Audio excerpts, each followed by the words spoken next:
Here's a story of a guy named Barry who was spying with some very dirty friends. There was Brennan, Rice, and Clapper at the center, pushing all their shady friends. Here's a story of a man named Comey with McCabe and Peter Strzok behind the scenes. They were framing while pretending they were righteous, using lies and fake machines. Till the one day when they all began colluding, and they knew they had to try and stop the Don. So they cooked up Russiagate and phony FISA. That's the way they all became the Berry Bunch, the Berry Bunch, the Berry Bunch. That's the way they became the Berry Bunch.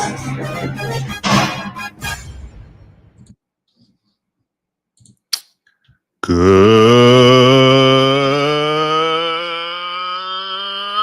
evening, everybody. Welcome to the following program. I am your host, Joe Neerman, a.k.a. Good Lawgic. It feels like it's been a minute. It does. I wasn't here over the weekend, wasn't even here on Thursday. I know. Here's what you should take from that, okay? Here's what you should take from that. I take this job very seriously. Now, a lot of people would say taking it seriously, Joe, means you're actually here every day. No. I look at it in a completely different way than perhaps most podcasters you're used to. When I say I take this job very seriously, what I mean by that is that when I go live, if I am going to actually hit that start stream button, I want to feel that by the time I wrap my show up, I have given you information you have not heard elsewhere. I'm giving you my unique perspective, thought, that I'm coming with something that I want to share with you, my audience. I have enough respect for your time that I'm not just here just saying the same things I've said many times before, saying the same things that everyone else is saying, because otherwise you don't need me for that. You don't need me for that. I want to come here and I want you to know that when I actually am setting up a stream and going live, that I am sharing with you some sort of perspective that I feel very few people, if anyone, is going to be giving you. And that's why I do this. So on Thursday night, I just didn't have, I was able to spend time with my family during the summer. You know, family, I have a lot more family around in general. So I'll call it a family night. And it's true because I'm spending my time hanging with my family. But it's really also that I just don't want to be wasting your time just prattling about things that I've said over and over again, or that, it's not really a unique take that I'm giving you. I guess I could build a stream out that way. I could say, hey, I'm going to be telling you stuff you've heard before. That's just not, I could do that, I guess, and there's a notion behind that because, people are expecting that, hey, I want to be able to hang out with Joe and the crew in the chat and everything like that. I sort of do feel guilty about not doing that. But then I feel guilty putting out a show that I feel as if I'm not giving you anything new. So it's a very tough call that I have. It's a very tough call. I'm going to tell you. I actually missed a few nights this week. This is the earnings this month are the slim pickings this month. Slim pickings. And I'll tell you one more thing. This show today, I feel very confident. I'm going to be giving you perspectives you just had not heard. I'm not here to tell you've not heard anywhere else. So these are things you've not heard anywhere else. These are not things other people are talking about, and the things I haven't really talked about. If I haven't spoken about them in years. There's going to be really a lot of being like a humanities type of show. I know my diggers really appreciate the humanities section that I used to have far more frequently during the early days when I first started. And humanities, in case you're wondering what that term means, I don't even know what it really means, to be honest with you. I just use it because everyone's like, oh, it's humanities. I didn't have anything called humanities per se when I was in school. Definitely not. But it's sort of my speculating about the world based on human nature and just analyzing human nature and how things like that work, and much more interactive with the audience, because I really care about your feedback. It helps me better develop. It helps the show. It helps me better develop thought and or express things that I feel like I'm expressing sufficiently, and then I'll see people commenting like, no, that's not what I meant at all. Like, how did you take that? Why would you think such a thing? That's not at all what I was saying. So that's what I think is that's what I really enjoy. That's like sort of like my hobby. It's my pastime that I've been doing since I'm 7 years old. So yeah, I just, that's just how I look at the world in general, is really like just regularly psychoanalyzing what makes people tick, what makes a society tick, what motivates people to act the way that they do on both a micro and a macro level. And I'm going to be doing that a lot tonight, particularly with the first story that I'm covering for you tonight, and that is the Sweeney American Eagle jeans ad. I will tell you this. Recently, I've started using ChatGPT to create my thumbnail and my title and my descriptions and even SEOs, although I forgot to put my SEOs in. So I'm going to try and remedy that at some point. But so I've been using ChatGPT for that. Even like how to make the thumbnail, the picture that you see when you click on this. I could not make the picture of Sydney Sweeney big enough to satisfy ChatGPT. They're like, no, bigger. No, make it bigger. I'm just like, really? Like, look, okay, how do we express this to you? Make the Sydney Sweeney picture bigger. And I'm just like, I had it like a little corner thing when I started. I was like, fine, here's bigger. No, it should be in front of this. Okay, fine. And no, in front, Joe, have her leg blocking your face. I'm like, I'm not doing that. I'm sorry. I'm not doing that. Anyway, so let's start with one. There's a whole American Eagle is a jeans company which decided to retain the services of actress Sydney Sweeney for the purposes of trying to sell their jeans. Here is one of the advertisements that they've been running. I'm not here to tell you to buy American Eagle jeans. And I definitely won't say that they're the most comfortable jeans I've ever worn. Or that they make your butt look amazing. Why would I need to do that? But if you said that you want to buy the jeans, I'm not going to stop you. But just so we're clear, this is not me telling you to buy American Eagle jeans. Sydney Sweeney has very jeans. You see what I did there, right? Okay, very cute. Very, very clever. I see. Very, very clever. Okay. The key tagline there that really has people upset is that line. That one line there. This one right here. This line right here. Sydney Sweeney has great jeans. This has stirred a great deal of outrage from basically a whole bunch of fat Karens. Let's call a spade a spade. It stirred great outrage from a whole bunch of fat Karens. But that does not mean that the points that they're making are wrong, meaning that they're inaccurate. So I think it's important for us to understand a little bit about these ads that they have here. There's a whole bunch of different ads that they have. Let me see if I can pull one or two more. That was the first one that they gave me. But this is how it goes. If I go to American Eagle and I check out their advertisements. Do you have more here? You have more here? This is Summer of Us. Yeah, we're gonna. So American Eagle doesn't want to have it. It'll come up. Don't worry. We'll get more of them. We'll get more of them in here.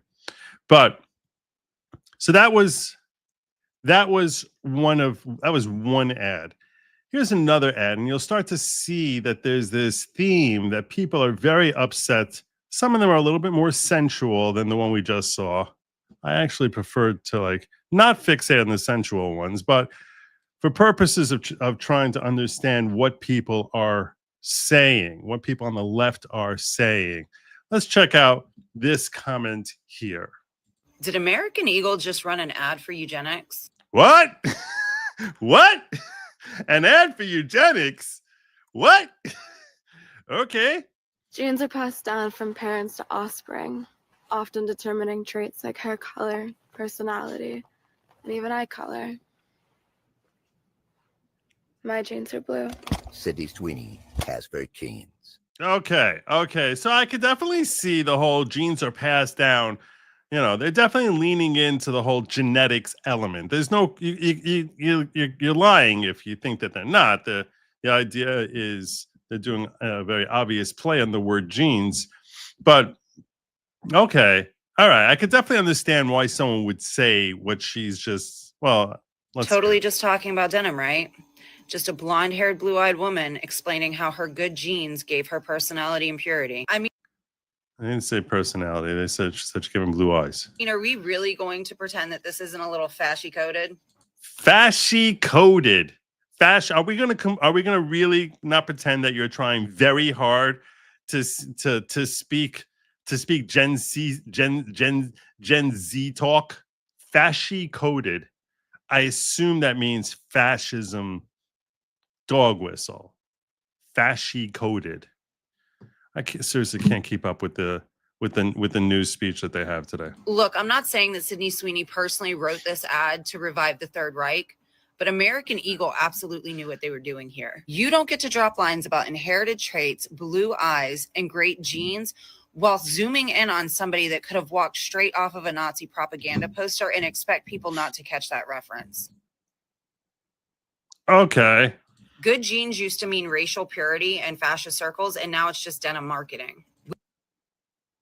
Okay. We are watching fascist aesthetics sneak back into pop culture through fashion ads.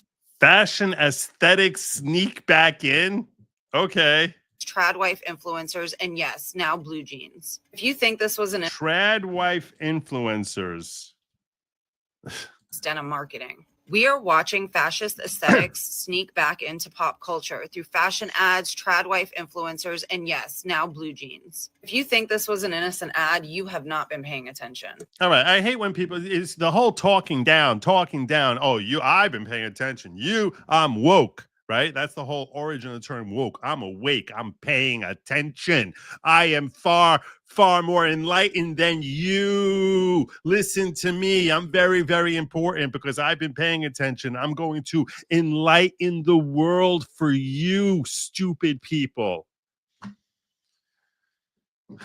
God, apparently she hasn't taken a marketing course the way that American Eagle has. Because frankly, I'll tell you right now, the whole purpose behind this ad is definitely to get people talking. And, the idea of playing into the whole genetics thing. And Sydney Sweeney is widely regarded as being a very attractive woman. Even ChatGPT said, no, make her bigger. So it only helps underscore that point. I'll tell you right now, I actually think it's a very clever ad, if only because it gets people talking about American Eagle. A lot more people, this woman is doing the advertising for American Eagle. Now I understand she's trying to talk to her little circle jerk of friends there and get them to all start saying, let's ban American Eagle. They're a bunch of fascists. They're bringing back the Third Reich. Okay. All right. Do I think that it's true? Do I think there's any truth to what she said? Now, this might shock some of you. I'm going to tell you this. I think there's a lot of truth to what she said. I think that when she's psychoanalyzing this ad as to what it is that they're thinking, I don't think they're trying, it's an objective. I don't think the objective is what she thinks it is. No, that I think she's crazy. I think she's a lunatic. But definitely playing into having good genes and the blue-eyed, blonde-haired beauty. That's definitely what they are playing up. I mean, that's the whole ad, is we're playing up the fact that she has great genetics, right? I mean, that's what they're playing up. She's got phenomenal genetics. I think everyone would agree. I think this woman would agree that Sydney Sweeney individually has great genetics. So with that, they're trying to play into she has good genetics and basically on a subconscious level try to plant the seed for you, the potential ad viewer, the idea like, oh, okay, she has good genes. I want good genes. She's got American Eagle genes. I'm going to get American Eagle genes. And almost like transpose the term genes for genes, even though you know that she's saying genetics, whatever, and then somehow that becomes genes just because it's a play on the words. But I'm going to tell you right now, they definitely understood the reference. They're not stupid. American Eagle, I have to assume, they're not incompetent. They understood the reference, and they said, we don't care. And I'll tell you that the way culture and society is right now, it has gotten more to a place where it's like, we don't care. Now, I don't care. I don't mind. Is there it's not simply merely evoking back, everyone thinks of the Third Reich. It used to be, long before Adolf was ever born, the reason that his ideas resonated with so many people is because the idea behind genetics was always something that everyone valued. And in fact, it is a certain hypocrisy from the left in claiming not to make a big stink about genetics even today, because if you think about it, every argument for reparations is an argument to give people money based on their genetics. Every argument that they have for DEI is an argument based on genetics, based on their backward perspective that people are born this way or that way with respect to their gender identity, which is holy crap. And I mean that in every way you can use those two words together, like holy crap, and then also holy crap. Everything about that applies to everything that they assess the whole gender fluidity concept and try throwing that out at you. Because and for people who are holy, it's total crap. So everything about it is holy crap. But what are they saying when they're saying born this way? They're saying genetics. They're saying let's reward people based on their genetics. So what's her whole freaking deal here? Her freaking deal here is that the ad is promoting people who have genetics that a lot of people deem superior to her genetics. That's what's ticking her off here. It's that she herself feels an insecurity about her own genetics and says, oh my God, I don't look anything like Sydney Sweeney. That makes me sad. So now let me tell you how evil it is to play into genetics. And they're very clearly playing into genetics, and this makes me feel sad. So let me, instead of focusing and telling you, wow, this makes me feel like crying, instead she says, hey, this is all Nazi propaganda. This is the rise of the Third Reich. Here comes, they're basically Goebbels, but their whole advertisement based on genetics. That's what she's fixating on. And I'm going to tell you that to some degree, it's accurate, but her motivations have nothing to do with, I need to be accurate to enlighten you. It's a matter of her motivation is, this makes me feel sad, because everything about the left, everything about their perspective is hailing people for their genetics. You spent the last 2 decades telling us about how we have to be so completely respectful to Black people because of all that they've suffered. Let's be kind to them because of their genetics. Let's be kind to women because of their genetics. Let's worry about gay people who you say are born that way. Let's be kind to the trans people, or the people who have no real gender identity and are struggling with their gender because it's all that way. They're even trying to sell us on this crap that people who are minor attracted it's a genetics thing. So accept it because it's their genetics. Embrace their genetics. But lo and behold, someone who is traditionally pretty in a sense that, basically all of humanity says, wow, she's a really pretty woman. They basically are saying, oh my God, I can't believe they're playing into genetics. Oh, can you believe it? This is the rise. This is the rise of the Third Reich. Here come the brown shirts. Oh, boom, boom, boom. They're going to start goose stepping soon. Who knows what's going to happen? What, are you kidding me? You're such a freaking hypocrite. Everything about you is hypocrisy. Everything about you is crap. So it's not that. It's not that you have a problem with with people playing into genetics, because that's everything about who you are as a person is playing into genetics. No, you have a problem with playing into these genetics, the blonde hair, blue eye genetics. That's what you got a problem with. That's the only thing you got a problem with. You got a problem with blonde hair, blue eye genetics of someone who, by any yardstick, the vast percentage, everyone in society, you included, lady, would prefer her genetics. You prefer her genetics over your own.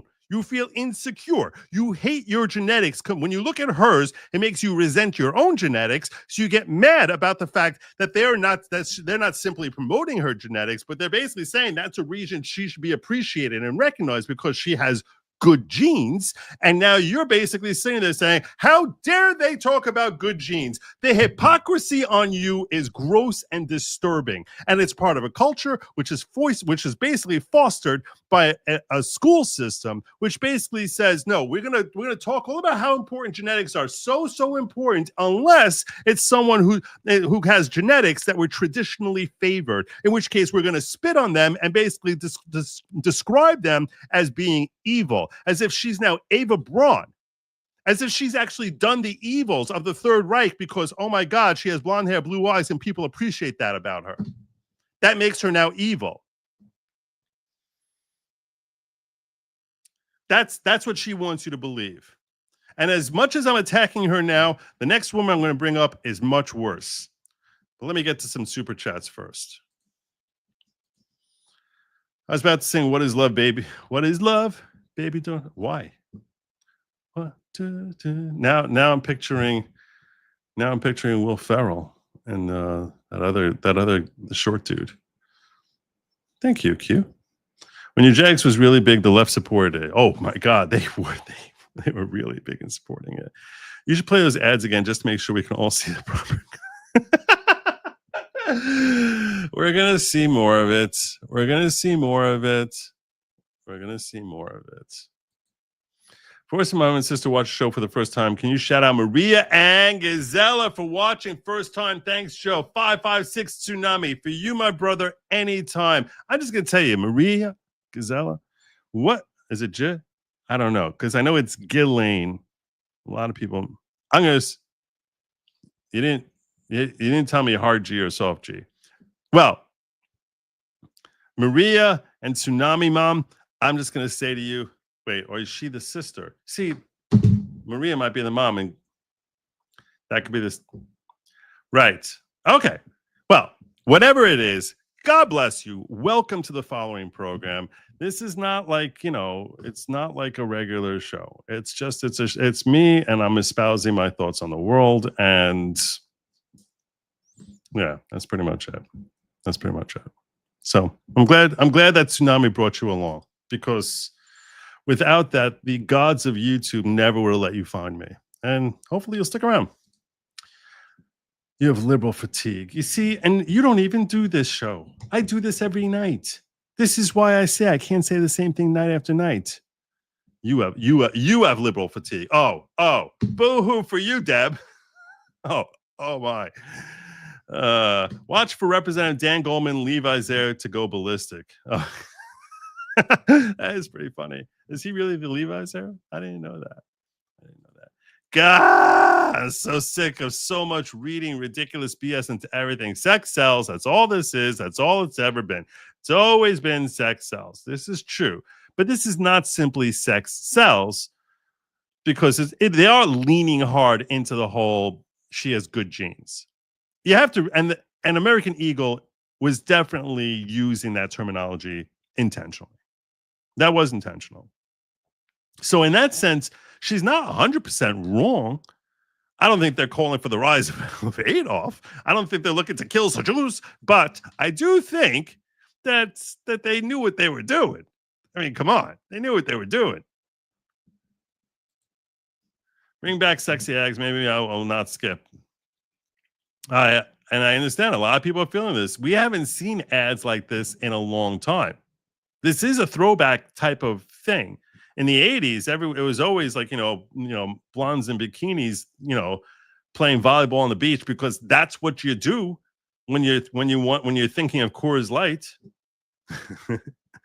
they just drink Coors Light all day long and somehow have really toned bodies. Right. That's what 80s commercials were, right? It was basically like a Whitesnake video. When did the far right concept of eugenics become a liberal thing? This is what I'm trying to tell you. This is what I'm trying to tell you. It's not.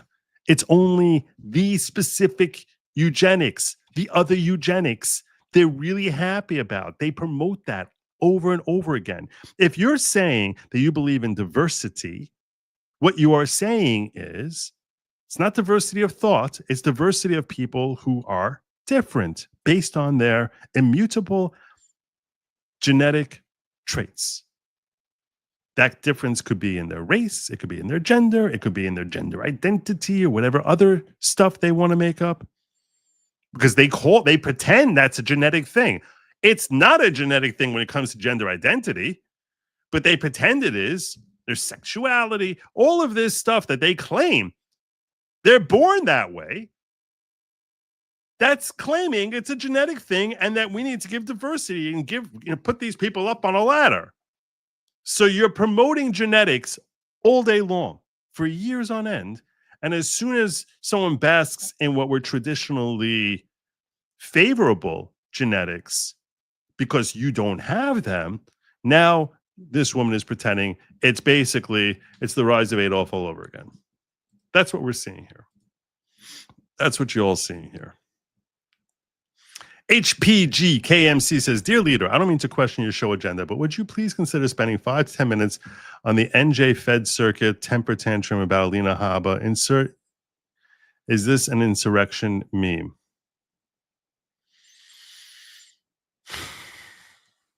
I'm not doing that tonight. I need to look at it more. I don't want to weigh in on something and be unintelligent, uninformed about it, and then just start feeling it out. Sometimes I'll do a show like that, but that's not tonight. Tonight we're coming to you with stuff that I've actually looked at and thought about. So, speaking of which, let's get to the next critic here. Because if you thought the first woman was bad, this next woman, oh boy. Oh boy. All right. She goes through a lot of different points. I will be the friend that's too woke because those Sweeney American Eagle ads are weird. Okay. Like fascist weird. Like Nazi propaganda weird. My body's composition is determined by my genes.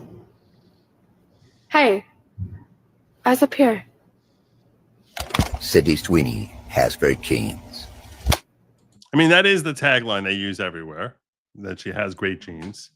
So they're definitely playing into her genetics. So you can't deny that. That's the running theme of all these commercials. Is basically it's Sydney Sweeney in blue jeans and saying she has great genes. Genes are passed down from parents to offspring, often determining traits like hair color, personality, and even eye color. My genes are blue. Sydney Sweeney has very genes. Should we be surprised that a company whose name is literally American Eagle is making fascist propaganda like this? Probably not. Okay, stop. Wait, now American Eagle is so stupid. You're so stupid. You want to try and pretend that you are historically literate, that you're far more educated, far more enlightened.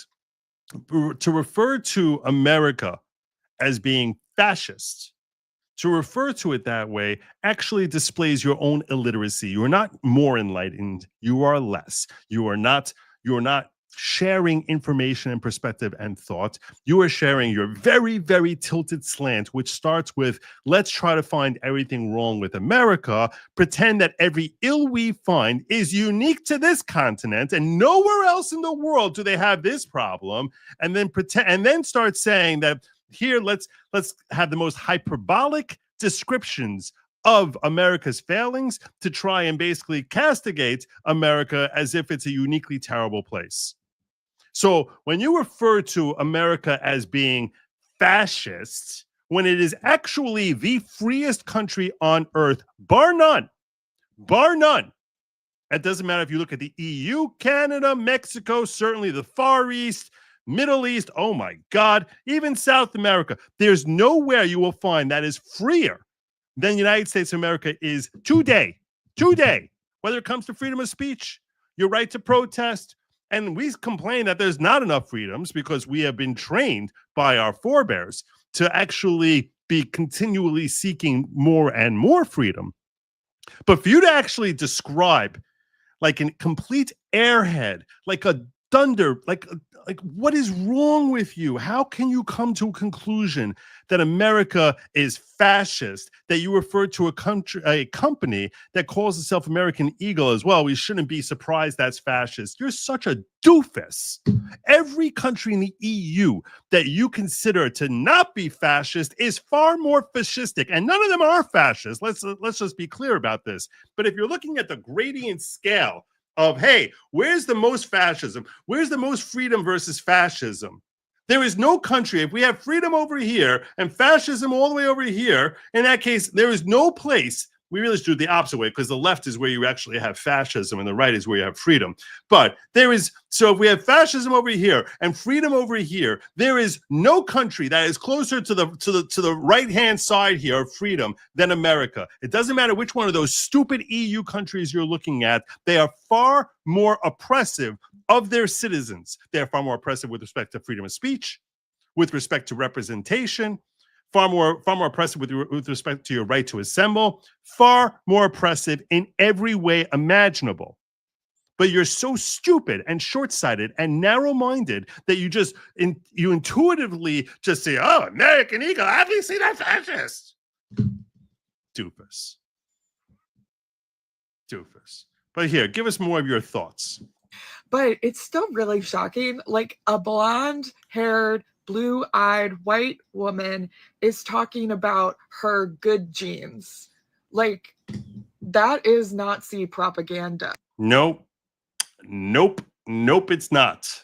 No, it's not. It's actually very far. See, you know what Nazi propaganda is?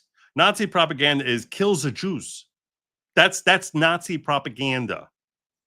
It's not. Now, there was some eugenics element to it, but again, eugenics is something that was not unique to 1940s or 1930s Germany.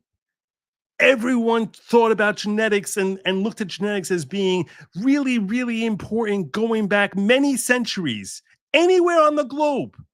Didn't matter whether you were in the Middle East, didn't matter Far East, it didn't matter if you were in Europe. Everyone appreciated the significance of genetics. Now, you're calling to mind the fact that at some point in Germany, it got twisted in the most awful, vile, evil way imaginable to basically say that, oh my gosh, like anytime anyone talks about genetics, that's really, really implying something racist. But the fact that they were proud of their blonde hair and blue eyes, that was not the problem. That was not the problem.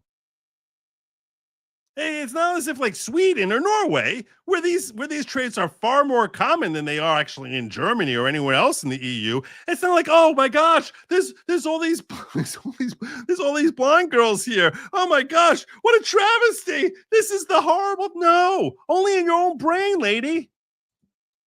Unbelievable. Whatever's left of your brain. I also am thinking about like all of the young girls who are doing their back to school shopping right. Oh my gosh, I'm thinking about. That's not what you're thinking about. That's not what you're thinking about. You're saying that so this way you seem more enlightened and so concerned. Oh, I'm so concerned. Oh, think of that poor little fat girl who doesn't have blonde hair and she's feeling all sad now. She sees Sydney Sweeney and she feels sad. Somehow Barbie was the biggest seller in the 70s. Even my girls who didn't really have blonde hair.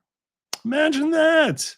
I'm just thinking about the poor little girls in their back to school, and they go in there and they see an advertisement with Sydney Sweeney standing there, a cardboard cutout, and they think, I don't have blonde hair. I will never be happy. No, the only person who will never be happy with her genetics is not that little girl there. It's the little girl right here. This little girl here. Well, I'm being very, very generous when I refer to her as the little girl. This girl here is the one who's all miserable. She's the one who's all miserable about her genetics, but pretending and projecting that that's all the little girls who are going in with their little book bag, with the little backpacks, which have like, I don't know, brats on it or whatever they have on it. And then they see that, oh my gosh, I can't believe that I don't look like Sydney Sweeney. I feel terrible about myself. You're the one who feels terrible about yourself. You're the only one. I mean, you're not the only one. I'm sure there are other ones.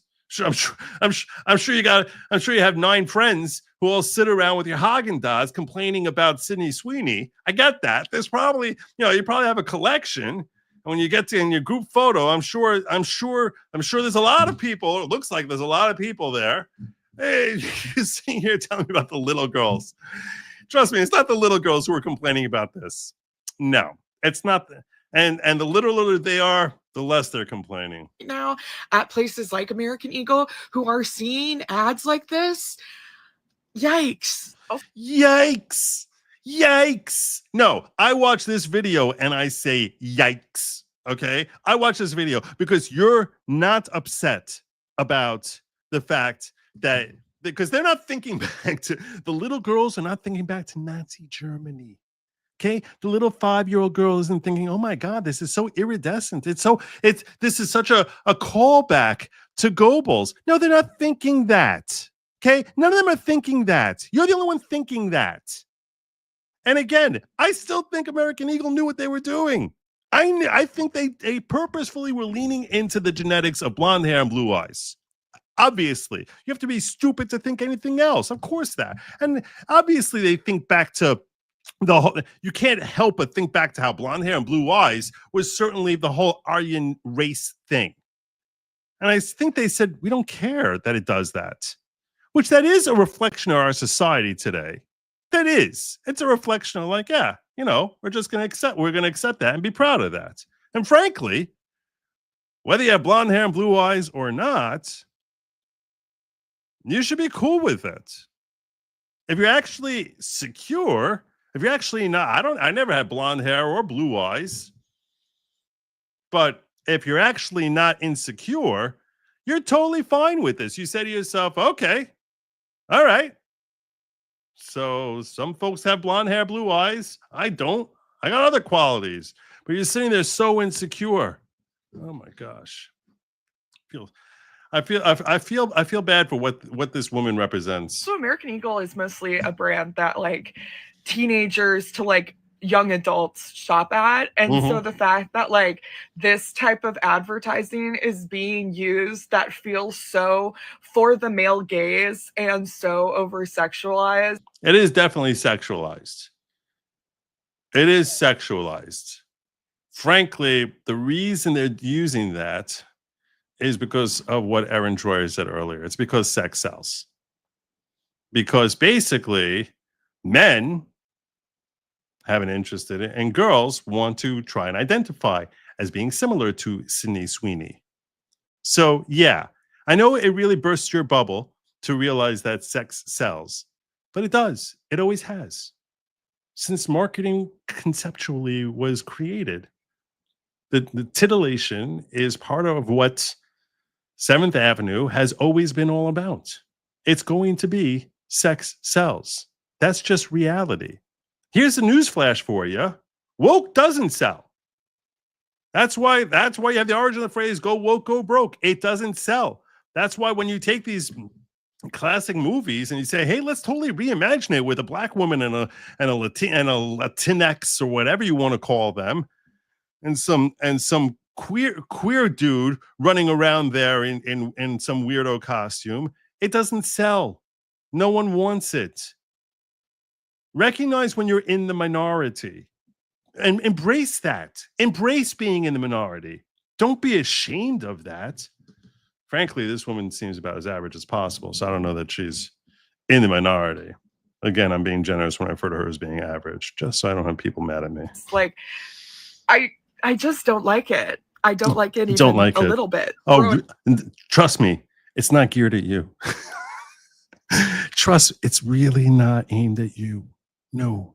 The last demographic they were thinking that they wanted to get, the last demographic was the fat dyke.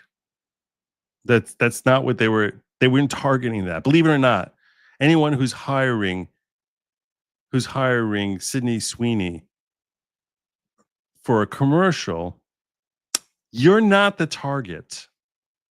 So no, yeah, they didn't care that you don't like it. And when you're sitting here whining about it, you're just giving them more pub. You're giving me an opportunity to talk about this. Otherwise, I wouldn't be talking about it if not for folks like you.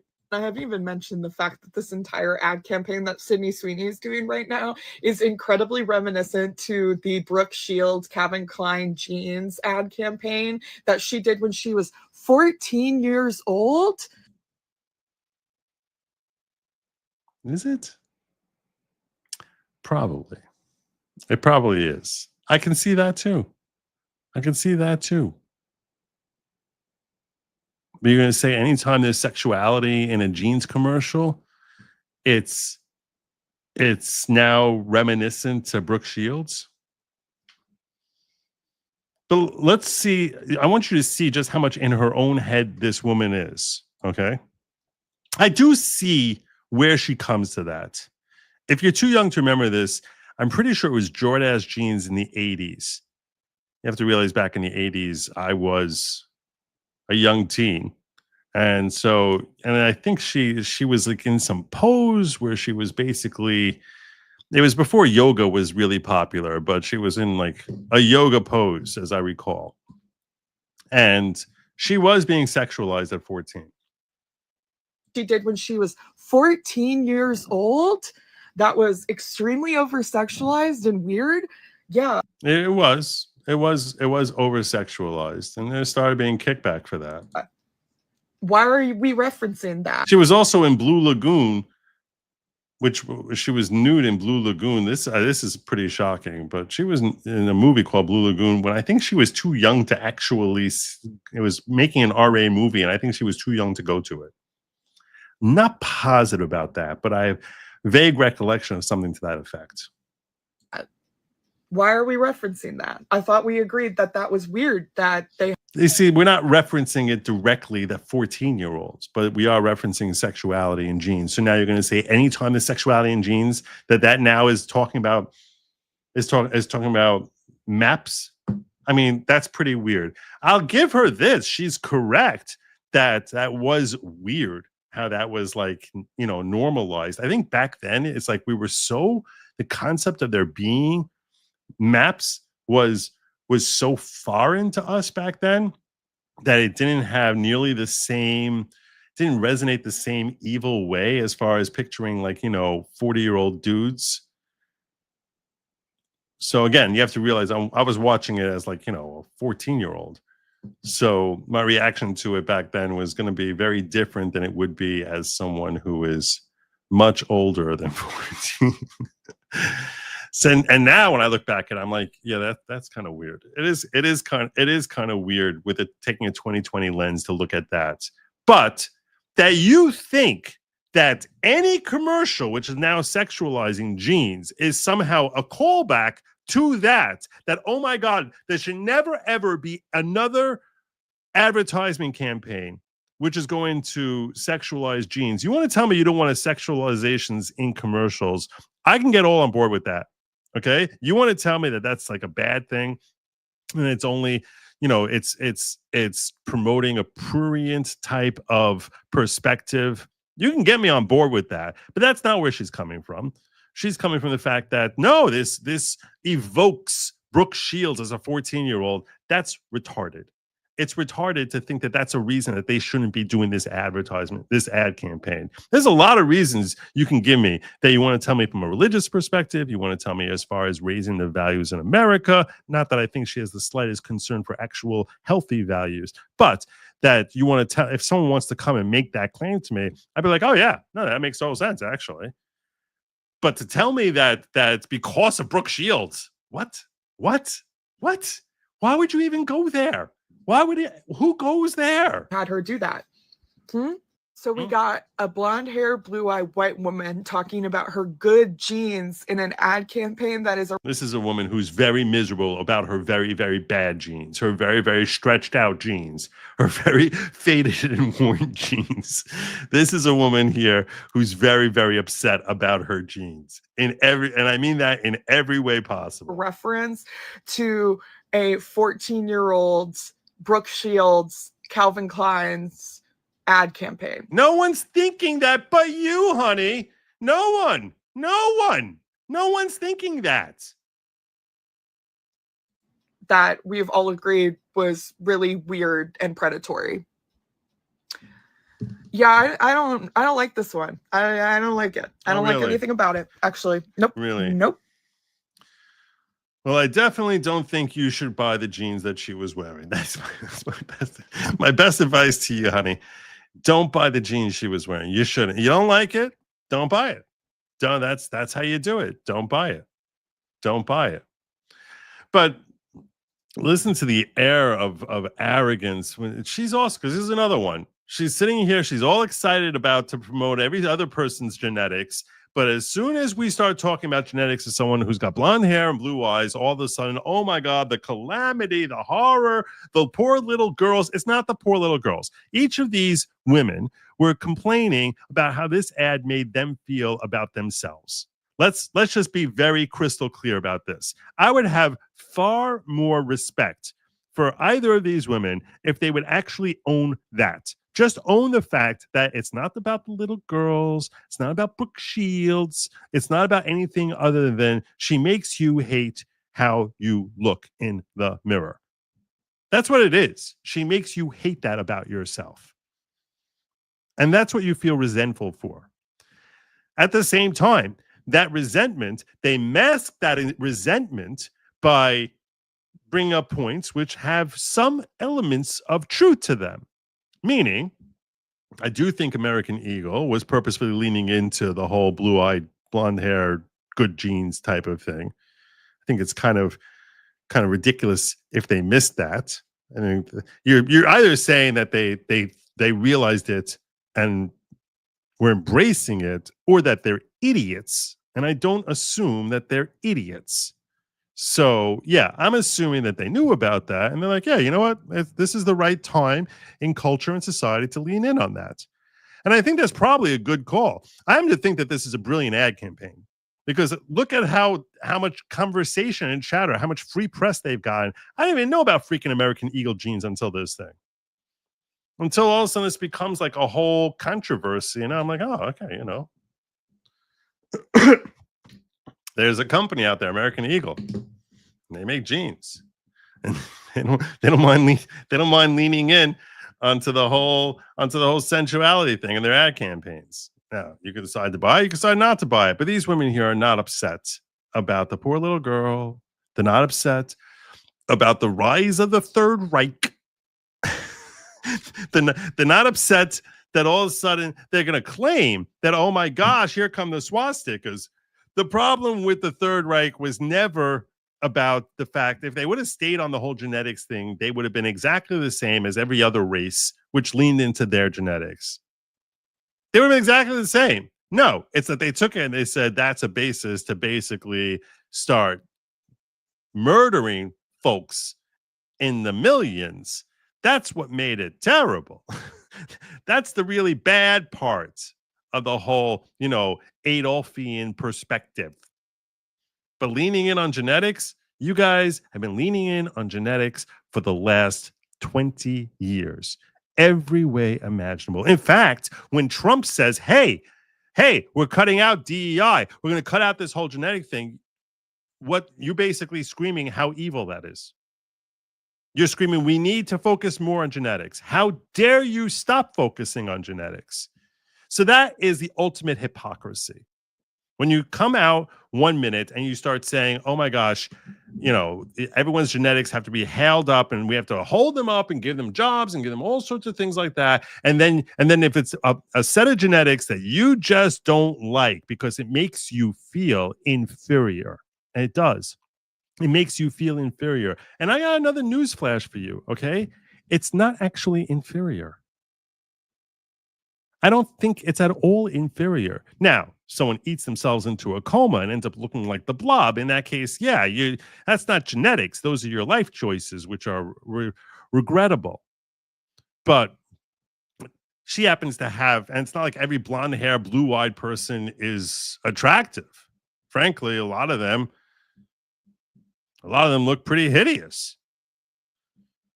So they're leaning into to Sydney Sweeney's genetics, not simply because she has blonde hair and blue eyes, but because her genetics make her look a way that most women would like to look.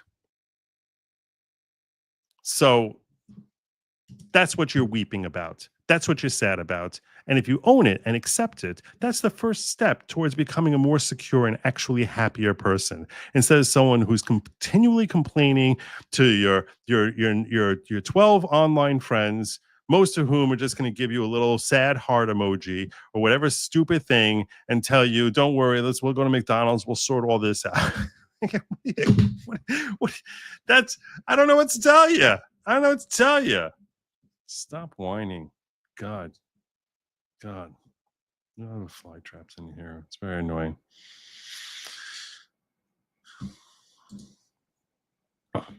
Yes, Dan Goldman is Levi Strauss hair. Check your DMs and watch and see how he handles this. You want me to check my DMs? My DMs don't work well when I'm online. I don't know why. It takes a long time for things to pop up and change for me. So it doesn't work well when I'm streaming. It works much better on my phone than it does on my hard drive. So on one side, mouth liberals scream Nazi. On the other side, they accuse Israel of killing Gaza. Yep. Yes, she has good genes, sexy genes that sell genes. Put a beautiful ethnic gal with sexy genes in those genes, and it's still just sex. I hate the internet's humanity is regressing. Oh, definitely regressing. Definitely regressing. And the more they regress, the more enlightened they hold themselves out to be.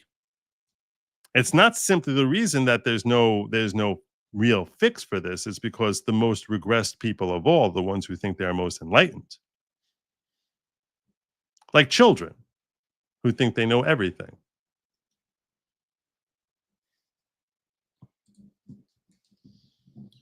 Were these extreme liberals ever going to buy from a company named American Eagle? I hope American Eagle ignores them. I'm sure they will. I'm sure they will ignore them. Because, yeah, they were not going to. Yeah. How many of the women complaining about the ad that aren't gay will date men 5'8" or shorter? Yep. And this is true, too. There's a complete hypocrisy. Although, frankly, I mean, the ones we saw, I think they'll pretty much take what they can get. But just saying. Just saying. Blonde hair and blue eyes didn't help the Polish or Russian against the Yazis. Yep. That's what I was saying. That, yeah, everyone makes it as if like, oh, blonde hair, blue eyes is like basically that's the answer to everything. I'll tell you right now, there's a lot of supermodels out there who don't have blonde hair or blue eyes. And they have superior genes also. That's just reality. GB, welcome to the following. GB. The following is not, I'm saying this really for Tsunami's mother and sister. And that is the following, which is what when people join the channel, they become followers. You need to understand that the following is just, that's what they're called. It's not a cult type of cult.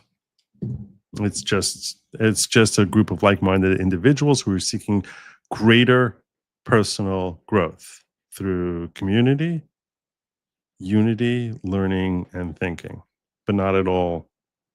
So it's not at all a cult type of cult. Best Sweeney ad is the one with vintage Mustang. I don't know what that. I'm a little nervous. I'm a little nervous to pull that up. I never knew Sydney Sweeney had eyes, let alone blue eyes. The more you know. Okay. That lib's genes are made of angry American. American Eagle understands Gen Z and A are becoming more traditional. They're tired of being told what they can't say, and the woke will resist the change. Yep, that's for sure. That's for sure. The ad reminded me I have a great pair of AE jeans. There you go. There you go. It's working. It's already working. Brick Nichols saying, I don't time to hear lectures about sexual norms and mores from a woman with a nose ring. And I credit you for spelling mores correctly. Dan Vicious says this is on the level of handmade sort of absurdity, like Jesse Murph's 1965 song and video and Ricky Lindholm's Hysteria song and video. I'm not familiar with those works, but I'll take your word for it. I gotta sneeze. That's gonna happen sooner rather than later. I think it's these lights in my face. Yeah. Anyhow, so that's what I wanted to get off my chest about this whole thing. I think American Eagle knew what they were doing. I'm totally cool with them knowing what they're doing. I think it was a very shrewd ad campaign because they're tapping into the fact that the right is basically like, yeah, we're going to start being proud of who we are all over again and stop worrying about like what people think about it. And so I think, and the free press that they've gotten out of it is just off the hook. They basically tripled the value of their ad campaign just from these idiots whining and crying about it. And I also think that, the Karens who we see complaining about this whole thing, I think that they're very, very sad inside and trying to find something to mask it, and that's why they hit on things that actually have some sort of hint of truth to it, but are not actually at all the motivation for why they're going out there making these very bitter videos, and they are very bitter. Very, very bitter. All right, with that, I think it's time for me to start turning my attention to our education system, because our education system is fostering the culture that we have now. And there's probably no one more to blame for that than this clown. Probably no one more to blame for it than this individual here. Randi Weingarten, head of the teachers union. Education is a national goal and a national priority. And instead of dismantling education, this has nothing to do with whether local school boards or school districts should run education. We believe they should. But it says this is a national priority. Our students are a national priority. Education and public education and higher education is a national priority. If we want to be nation builders, if we want to have a future in this country, this is a national priority. Education. Oh, okay. Is it? I agree with you conceptually. Meaning, if we had a healthy education system, everything this shrill harpy is screaming about is accurate. If our kids were actually learning things that would help them become productive members of society, that would be true. That would be true. What do you think this woman makes, by the way? No Googling. No Googling. What do you think she makes? I'm going to just throw out a number. Throw out a number. What do you think Randi Weingarten makes a year? Was really just a teacher at heart. I see 3 million.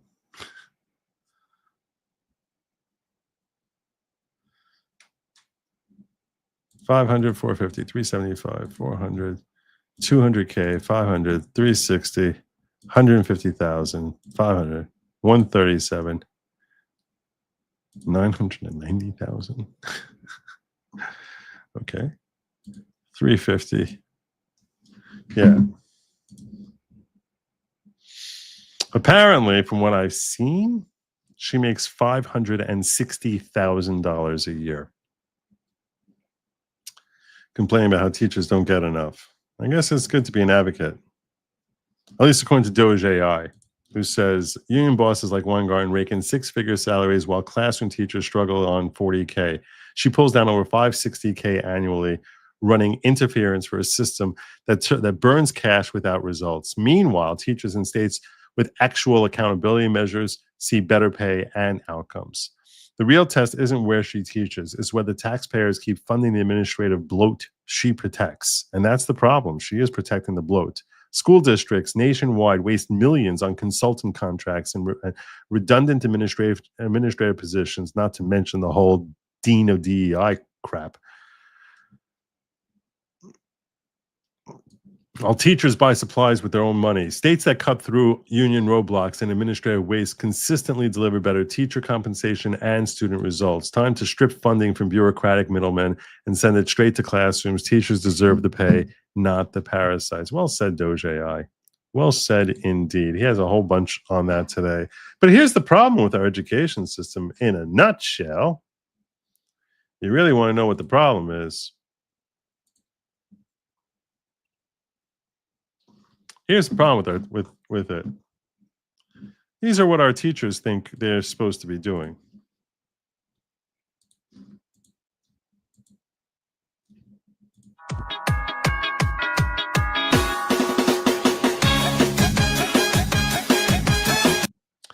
I don't want to get like a whole hit. This is what they think they're supposed to be doing.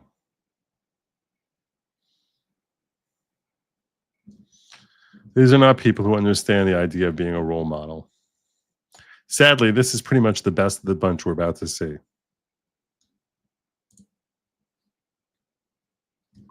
This is the best of the bunch. I got a whole bunch to share with you. You got this. An actual special ed teacher, Dominic Dalich, was removed from the classroom after he was exposed for doing hypersexualized drag performances. He was just allowed to return to the classroom in PH Middle M schools and is now in charge of young, nonverbal children. Would you want this person teaching your kids? That's reported by Libs TikTok sharing Real News. Real News, Mikiana? Yeah. This clown. Elementary school paraprofessional with the Penn Harris Madison School Corporation is back to teaching disabled children despite revelations that he moonlights as a drag queen dressed as an adult-sized sexualized children's toy. In September of 2023, an RNM investigation uncovered video and social media posts showing North Point Elementary School paraprofessional Dominic Dalich stripping and mimicking oral sex while performing in drag at South Bend nightclub. I don't know if I want to see this.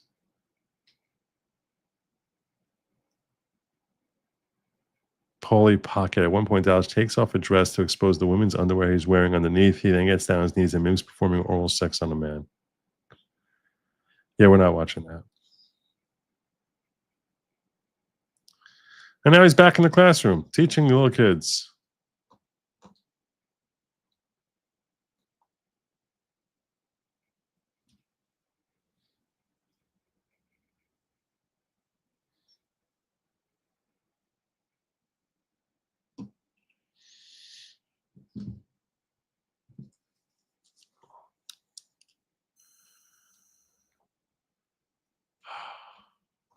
This is what's teaching your children. And Randi Weingarten needs more money for them. Let's get this guy here. Here's the next one.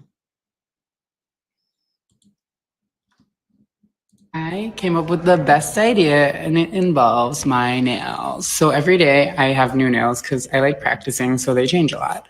And every day at morning meeting, I tell this made-up story, and I get really crazy with it. Today was that I got attacked by Cinderella, and this is the gold from her tiara, and this is the blue from her dress. So now whenever I have a new color, I'm going to have the scholars write their own story to describe what happened to Mr. Morris on his way to school. I came up with the best.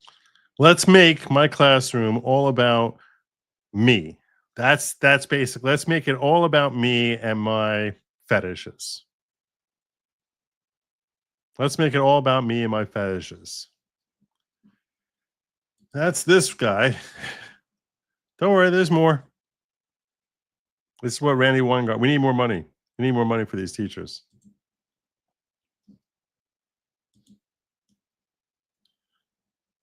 Yourself today, because baby, you were born this way. Yeah, all about Born This Way. And let me tell you something, that is the most evil song ever, by the way. It is. And I'm not going to kid you. Being completely objective, Lady Gaga happens to have talent. I don't dispute that she has talent. I'm simply saying that anyone who's taking their ideology from her songs is not someone who should be teaching children. She has talent, but the idea that everyone is born whatever way they are is just complete fabrication. That's nonsense. That's basically, it's the opposite of the following, because the following is all about self-growth.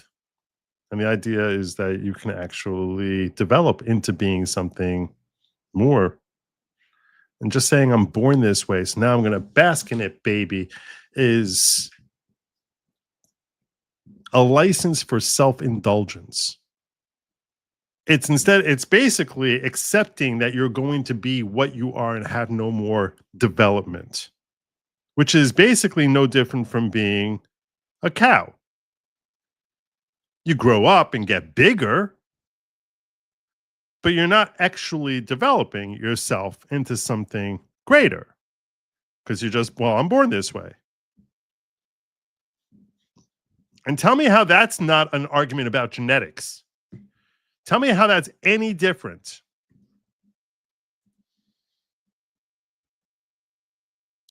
Tell me how that's not the regressive nature of, oh yeah, let's just bask in our genetics. So it's lying that it's a genetic thing and then saying, because it's a genetic thing, I'm going to bask in it. And how dare those folks bask in their genetics?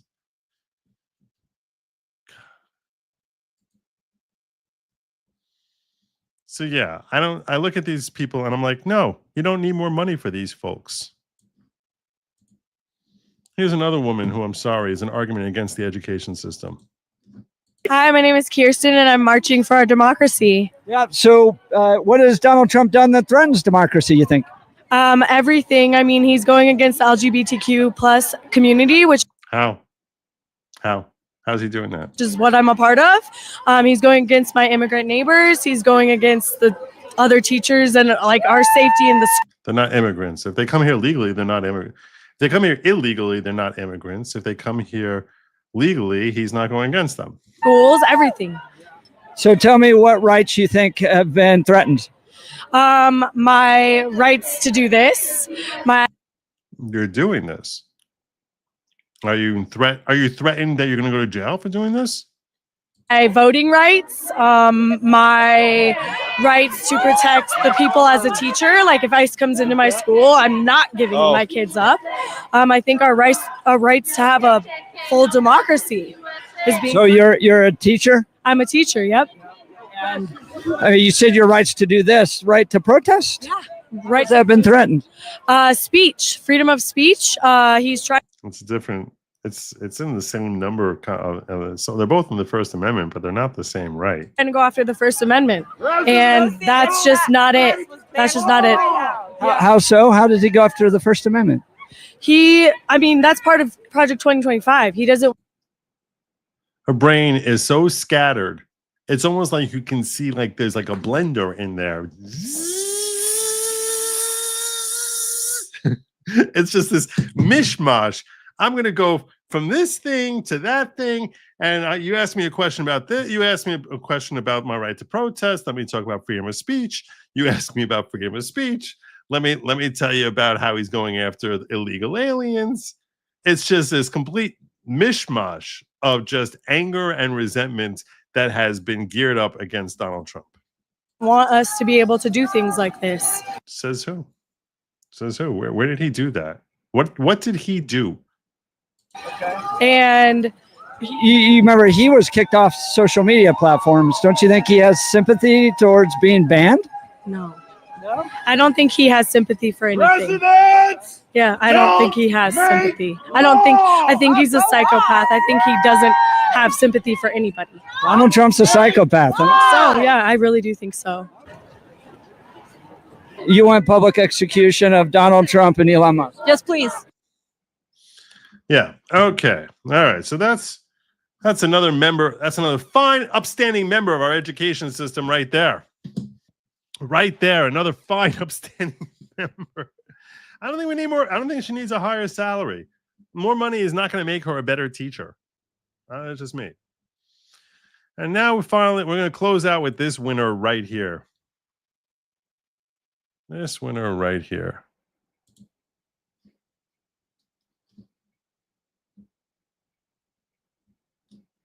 Going on a date with that bender.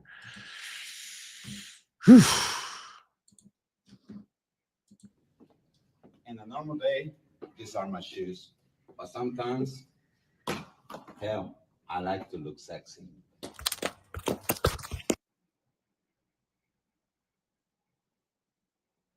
Oh, he's gonna burst a blood vessel because I dissed his wife. Don't you like it when these diamonds look like Yeah, more money is not fixing this.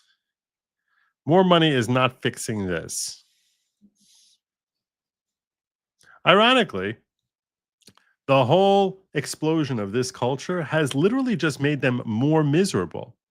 At the end of the day, it has not made people happier. People are more miserable, more medicated, more dissatisfied with their life experience today than ever before.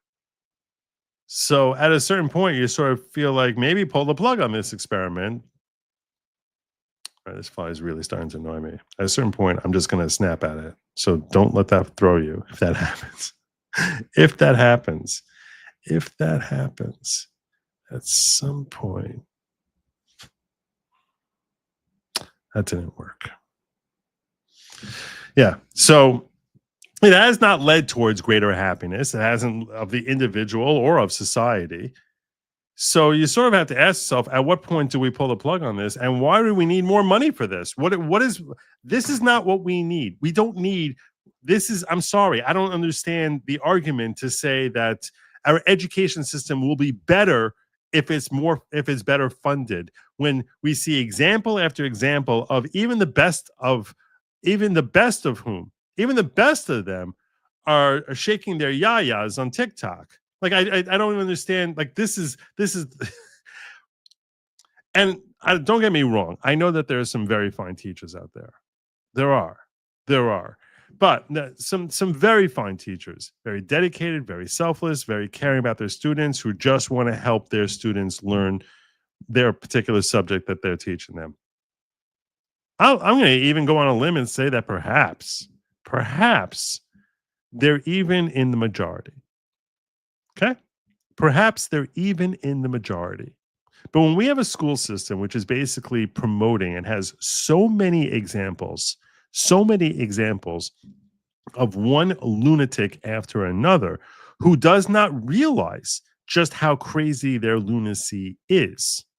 They don't realize that how deeply flawed they are as people. Quite the contrary, they feel like they need to flaunt their flaws to their students and shake their gotchkas. I'm sorry, or walk around in the high heels. I just don't. No. There's too many of these bad examples that for me to, and here's the thing also, because of the union and folks like Randi Weingarten, even if you have a system, even if you have a system that is not geared towards this, meaning California is geared toward DEI, New York is geared towards DEI. We know that on the coastline, you're going to have education systems which are designed to further and enhance greater and greater woke ideology. But even in schools where you don't have a system, let's say in Florida, which is geared towards a woke ideology, because the teachers union is so strong, despite the fact that they might be a horrendous teacher, a negative influence on your child's life, they cannot be removed. There's nothing you can do with them. So you're stuck with them. So even in the best of our American education systems, out of the 51 systems we have between the 50 states and DC, out of the 51 different systems that we have, if you took the very, very best one of them, it's the teachers union, which basically says there's no circumstance that you can get rid of these people unless they're like literally, physically groping a minor. And even then, sometimes you can't get rid of them. So you tell me how it is that throwing money at this is going to help alleviate the problem. I don't think that's alleviating the problem. And worse yet, I don't think it's I don't think our education system as it's currently constituted in this country in any way reflects an attitude toward preparing a student to have to take on the world after they leave our school systems. Because ultimately that's what a good school should be doing. It should be taking a child who go from the time they're 5, 6 years old and coming out 17, 18 years old. It should be taking that child and it should be helping them progress so that they are now prepared to be successful in the world, to go off on their own and be successful without going to the stupid college system, which I don't want to get into that tonight, but just be able to survive and find their own way and find their own happiness. And you tell me which school system you have confidence in, which public school system in this country you have confidence that if you take a 5-year-old and you put them in that school system today, that 12 years from now, they're going to be ready to take on the world. Because it doesn't exist, and we're not even trying. We're not even teaching them courses, basic courses that they need to have in order to be productive members of society. And there are certain courses that I want to go through with you, different courses that are just not found in your basic education system, which should be in a basic thing in every education system. Most of them should be taught in high school. But a basic thing that we are not even trying to teach our children. I'll give you a classic example, something no one can argue with, okay? Now, perhaps I'm mistaken. Perhaps there are some public schools which do teach this, but I haven't seen it. I haven't seen it as being a widespread thing. Here is a basic class that every high school student should be forced to take. And if we did this, it would literally save countless lives. Countless lives. And it's the easiest thing in the world, and it's so not at all remotely controversial. And that is first aid. There should be every kid graduating from high school should understand basic first aid. They should understand how to give the Heimlich. They should understand the ideas of like what infection is. They should understand just basics of like, oh my God, someone is choking. This is what you do. Not because they read it on some billboard in a restaurant, but because they actually have training, hands-on training, learning first aid. How many millions of lives over the next 30 years would be saved if this is something that was being taught to every child? That we know, hey, there's someone who graduated high school, they understand basic first aid. So you tell me why it is that that's not even something that the left would object to. This is like a basic thing. It's a basic thing.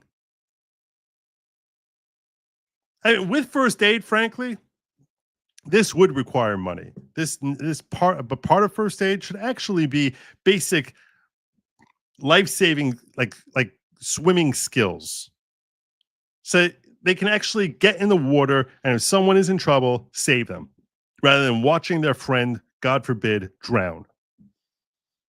I think of how many lives would be saved. How many lives if everyone who came through our American education system actually had first aid? And it's not remotely would the left be crying about this? I don't think they would. Why? What are they objecting to? First aid applies to anyone, but not something that, like, if they see someone in cardiac arrest, that they actually know how to, like, do chest compressions. So this is one out of, I think I could probably come up with 10 different things. But you guys are free to throw at me things that you think should be incorporated in. And if you're watching after the show and you drop a comment down below, I'd appreciate that also. Some course that you think they should include. But I've got like a whole bunch more that I'm going to share with you. Let me get to super chats first, and then we'll cover those. Definitely no Toledo salary. Well, look, every state's going to have different salaries based on, the cost of living is not going to be the same in Toledo as it is in New York or LA. So teachers unions are going hard into Jew hatred. That is true. They are. No indoctrination is a national priority. Now, here's the problem with that. The problem is that they don't recognize, or they will lie about what's considered indoctrination. So the left will say that when you want to teach basic American history in a way that anyone over 40 learned it, that's indoctrination. That if you want to teach American exceptionalism, that's indoctrination, which it's not. That's not indoctrination. That's actually just teaching your children to appreciate their heritage and their culture. So I would say that teaching American exceptionalism, including civics, is another area which used to be taught. Civics, certainly. American exceptionalism, less so. But there's no reason that we should not be training our children to appreciate the value of being an American. There's no reason that we shouldn't be showing them, hey, you want to know why millions of people from across the globe are desperately trying to get in and no one is fleeing? It's because we are the greatest nation on earth. That's why. Because we have established the greatest country on earth. That's why. And then learn to appreciate what makes us different from these other countries. Understand how it is that our democracy works. The problem you have is that so many of them are so confused about what makes America great. So many of them are just completely out of their element when they're trying to understand what makes our nation great, that few teachers, sadly, would be equipped to teach this properly. And my big fear is that this will be spun 180 degrees by some leftist woke teachers into basically teaching as to how evil America is. And they'll basically say, oh yeah, no, we're talking about the uniqueness of America, and basically training them why they should hate America. So that's my big fear with that particular course. Assuming that we could find a way to ensure that it's being taught properly, I do think that it's something that should be taught to every kid. Think of how different our entire society would be. Imagine for 1 second. Just think about that for a second. Imagine how much better our society would be today if every kid who graduated high school actually appreciated the great blessing they got from God that they were born an American. The freedoms we enjoy, the wealth we have, the American system of governance, which far outstrips any other governance on the planet or any other country in history.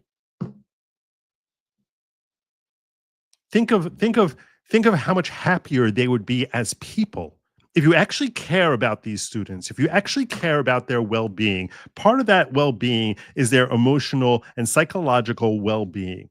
If you end up explaining to a kid why it is that they should be proud of America, why it is that they should take deep pride in the fact that they are blessed to be an American, that's a whole different mentality from the constant state of misery that frankly goes back to the 90s. In the 80s, we were all about American exceptionalism. In the 80s, every movie was about Rocky beating the Russians. And perhaps it went a little too far, because the implication was that America can do no wrong, and that's not an accurate lesson either. But to look at our flaws and look at our strengths, look at our weaknesses, look at the accomplishments we have, look at our failings, and basically appreciate that we are not simply unique, but that we are incredibly blessed, and that you, Johnny Q student, are so freaking blessed that you were born in this country rather than any other stupid country on the planet. I had a conversation on X the other day. Okay, I'm not looking to really call this person out. I don't think them as being a bad person. It's someone who interacts with me frequently on X, and they're kind of left-leaning, I would say kind of left-leaning. I wasn't planning on bringing this up, so I'm going to need to look for a minute to actually find it. But I was trying to explain to them why their mindset, they don't even realize what's built into their mindset. We were having a conversation, or I'd thrown out some comment about foreign perspectives. I think it was about France. I actually was commenting about the French basically liked, they're referring to Trump as being the pedo president. And I made a comment about the French in general. Let's see if I can dig this up for you. Here it is.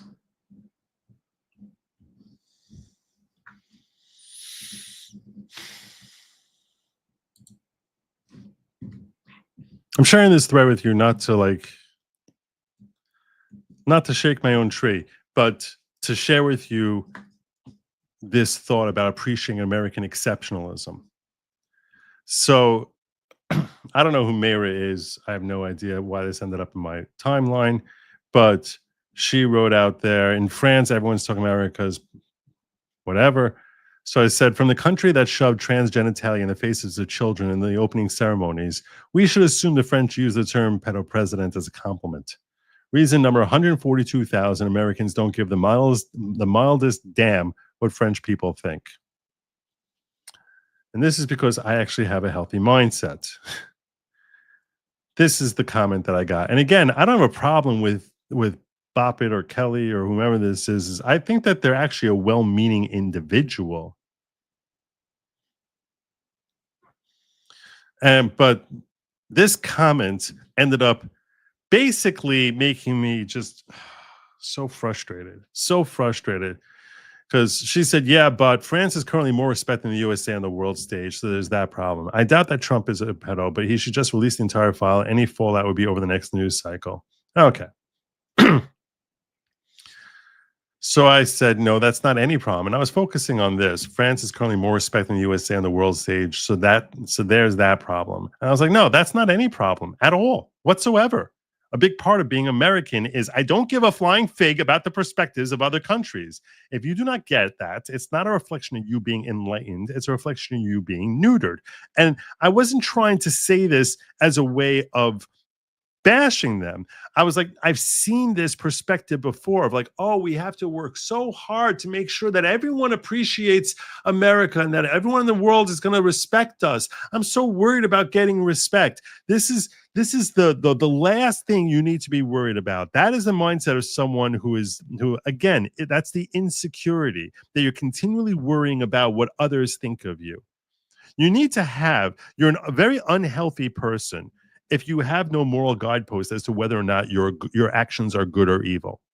You're a psychotic, sick individual if you have no moral guidepost. Now, you can figure out where that moral guidepost is, and a lot of people take it from religion, others will take it from the golden rule or whatever it is. You need to have something that is a measuring stick so that you can actually ensure that you are living a healthy and productive life and that you're not a sociopath, a self-involved sociopath.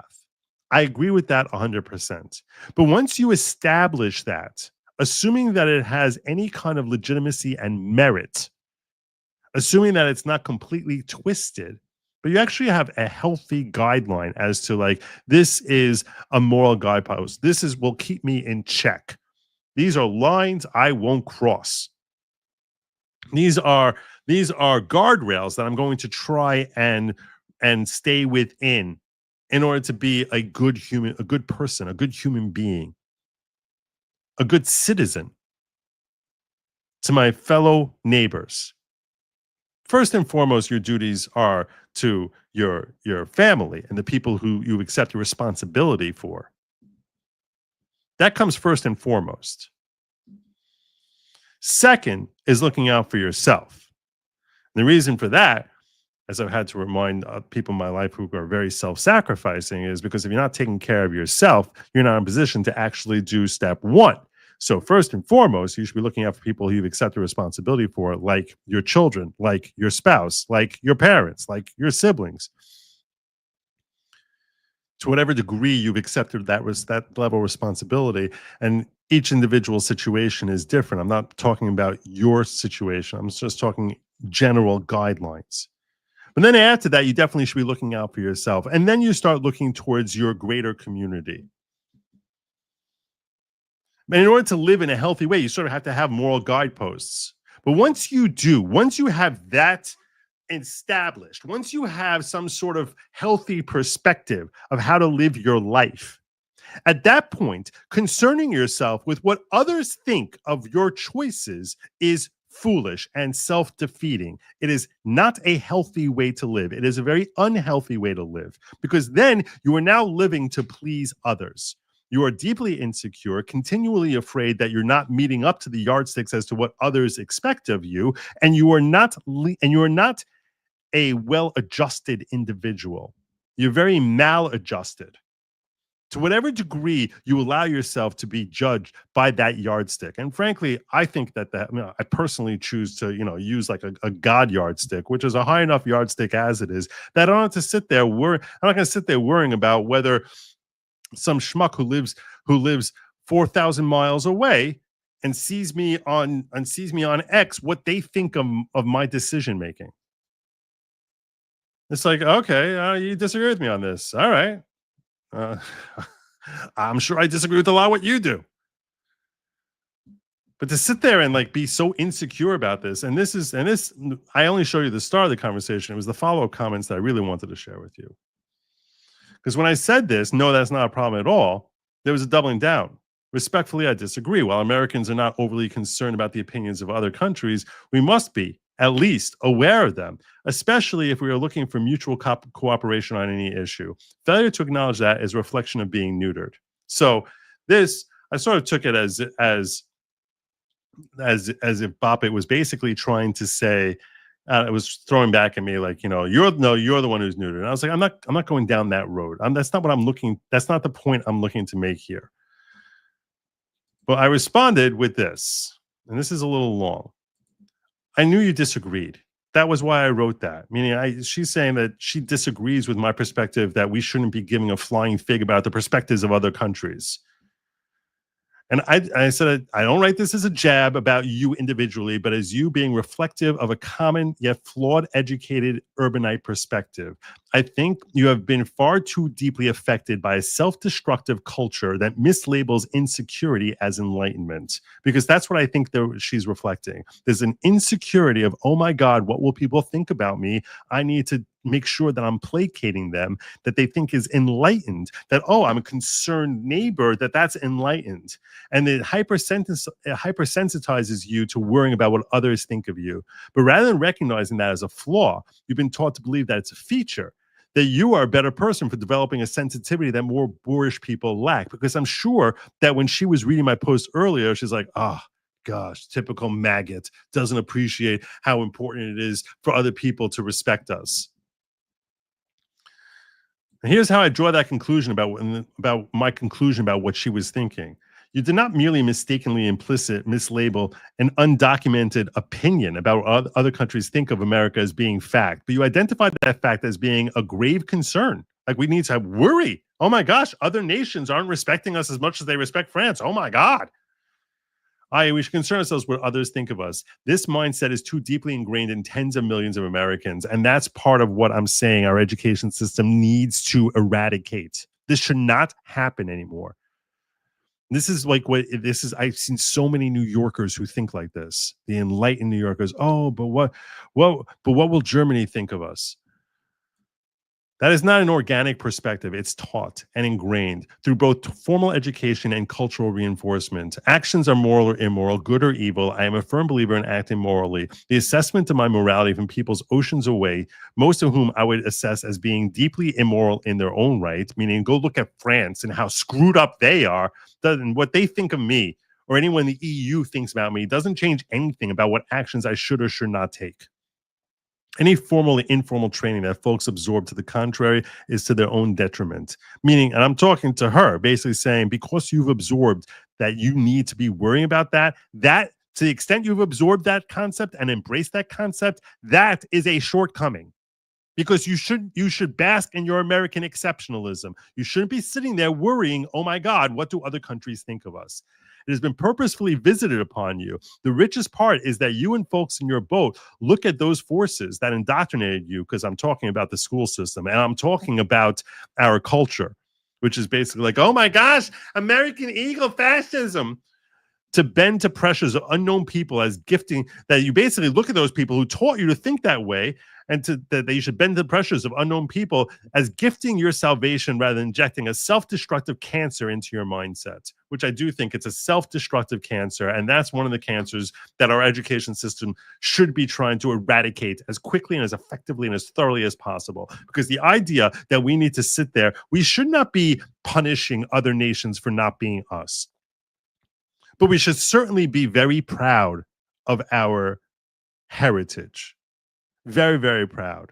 The way ancient peoples would be very proud of their genetics. We in America should be very proud of our heritage. If there's any country where nationalism is a healthy thing, it is right here in the United States of America. If there's any country in the world where nationalism is a healthy thing, it is right here in this country. This country, which has accepted in so many different types of peoples. For us to basically say that we are going to bask in our Americanism and embrace other Americans, irrespective of what race they are, irrespective of their gender or even their gender ideology or sexuality, and just say, you know what, you are an American and you embrace your Americanism, cool. There is no more enlightened perspective you can take than that. That is being an American. That is being cultured. Far more cultured than Europe, where until the recent mass immigration that they managed to allow to basically destroy those countries, but that they basically were diversified to the extent that, oh, okay, here are where the Germanic peoples lives, here where the ancient Gaulish people grew into French people, here's where the Anglo-Saxons and Jutes settled in UK. Basically stopped having anyone come, and we have here a culture which is basically the most multifaceted culture in world history. So bracing in your American exceptionalism is enlightened. Bracing your American exceptionalism is healthy. Embracing the fact that because you are American, you are more blessed by God is healthy. And far more people need to appreciate that. And frankly, every student coming out of school should appreciate that. Everyone who goes through our American education system and any other stinking education system anywhere on the planet, they're always telling them about how wonderful their country is, and their countries are grossly inferior to ours. They're all very, very proud of their own heritage. The only place that you're not allowed to be proud of your own heritage is here in this country, where we happen to have the greatest heritage ever.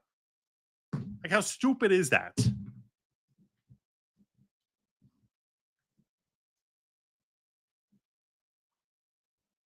Our heritage is not based on our DNA, but on a common shared values. Values that the rest of the world desperately tried to emulate and failed over and over again in their desperation to emulate it. Sorry. I'm sorry. That's an enlightened perspective. I haven't looked at chats in a while, so let me catch up. Probably paid Toledo Sal. I don't know who.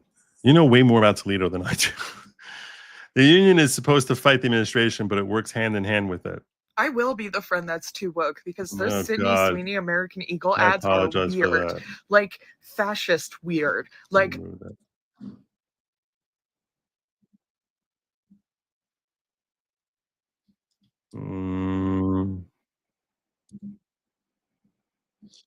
All right.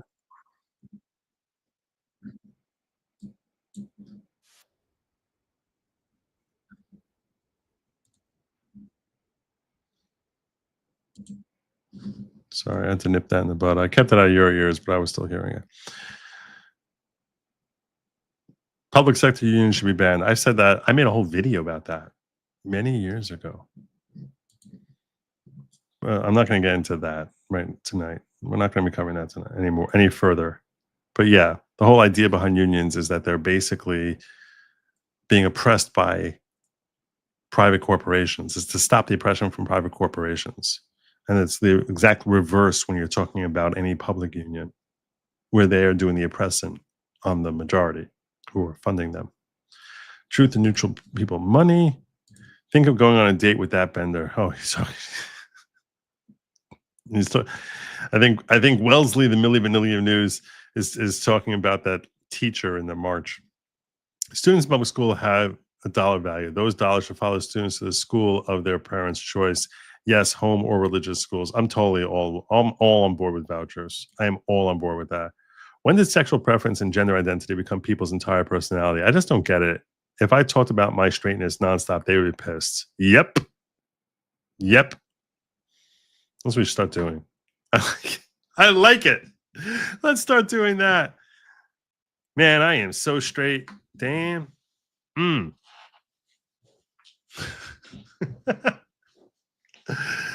That's funny. I like that. I like that broadcast. The conflict is the ideas of my truth and the truth, which is absolutely logical. Making objective truth subjective is crazy. It's actually, and my truth is inherently a lie. It has to be. Otherwise, it would just be the truth, which is infinitely more powerful.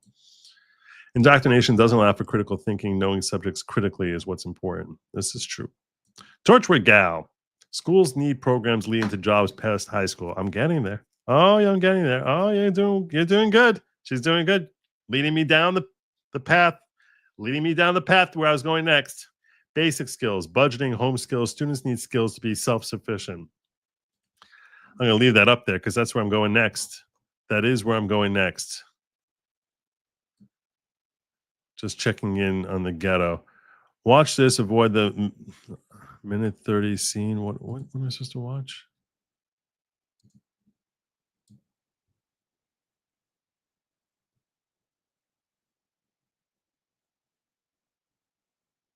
What the heck? I don't even know. Nope. That's not happening. Barrett Boy says, I prefer God's education system. Deuteronomy 6, parents teaching their children to level of maturity they can be trusted with a carefully selected local teacher to continue the same. Yeah, I'm down with that too.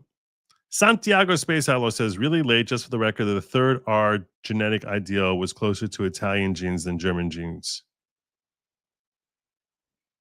Okay. Oh, they're right. Genetic ideal was closer to Italian genes than German genes. I don't think so. I think it was more Scandinavian. Italians are all dark-haired, hairy people. So I don't know. I don't see that. All right. So I asked you all to weigh in. Feel free to weigh in. You can weigh in even after the show with different classes that are basic skills. And I agree with this. Budgeting, home skills is something I have on my list. I have a list. So far, we basically said our list. I should be writing this down somewhere, right? I mean, someone write this down. We need a secretary. Write this down. I'll give you the job, Torchwood. All right. So we had first aid. We had American civics / American exceptionalism, which I think those can be taught together. Budgeting and home skills is an essential need. An essential need. I think the average number of credit cards people have is like 4. Everyone living so deeply in debt that they can never advance themselves. It's bad enough that we have education debts based on post high school expenses, which are stupid and far too rarely actually pay off financially.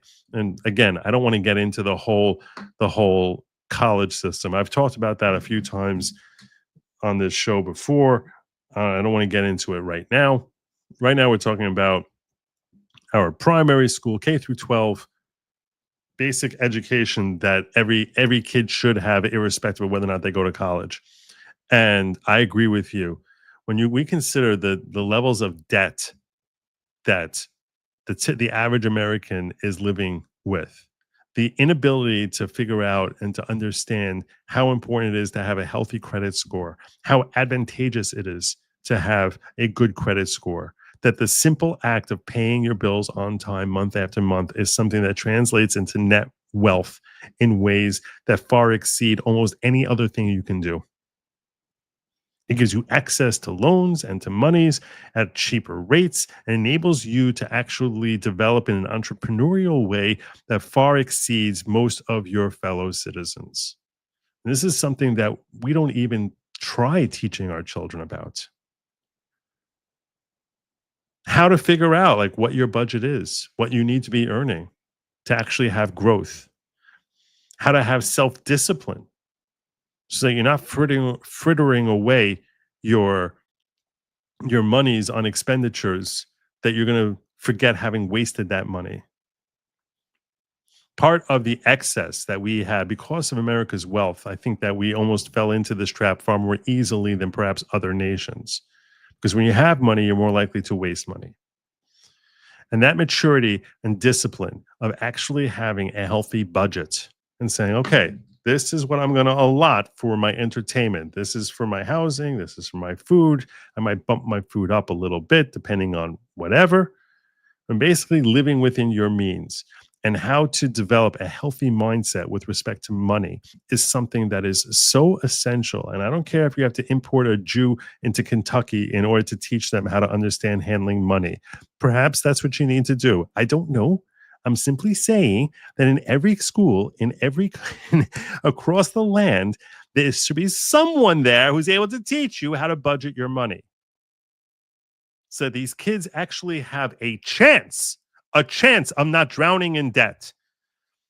There are a few things that lead to more continual emotional strain than lack of resources. The left is continually complaining about the poor, the poor, the poor. And I understand that to the extent that you're not actually, robbing up Peter to pay Paul. I can understand the notion of being charitable. I can understand the notion of having a healthy ethical system which says, I'm going to try and do for others simply because it's the right thing to do. It's a good thing to do, to actually give to others, even digging into my own pockets to give to others. I think that that's a healthy value to instill, but schools are not supposed to be instilling values. Your values are supposed to come from your home. Your values are supposed to come from your religion. School is not there to teach you values, and the more they've tried to instill values, the worse American values have become. So, but I will tell you that something that everyone should understand is basically how to handle their own finances in a way that is responsible. And I would tie into that another thing, which is understanding the stock market. That's another course that I would tie into just understanding how to invest. I'm not saying that they should be that's like there's budget, there's understanding your budgets. That's like, home economics 101. Understanding how the stock market works is, home economics 201.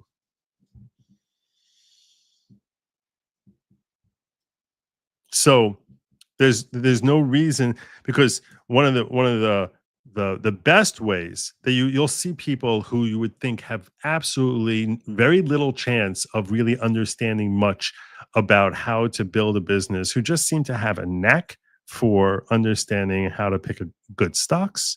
And obviously it's something that can become very dangerous. People who have gambling tendencies to start betting on the Wall Street the way they would on the ponies. But just as far as understanding how your money works, understanding how Social Security works, I think that the current education system today is reluctant to teach this.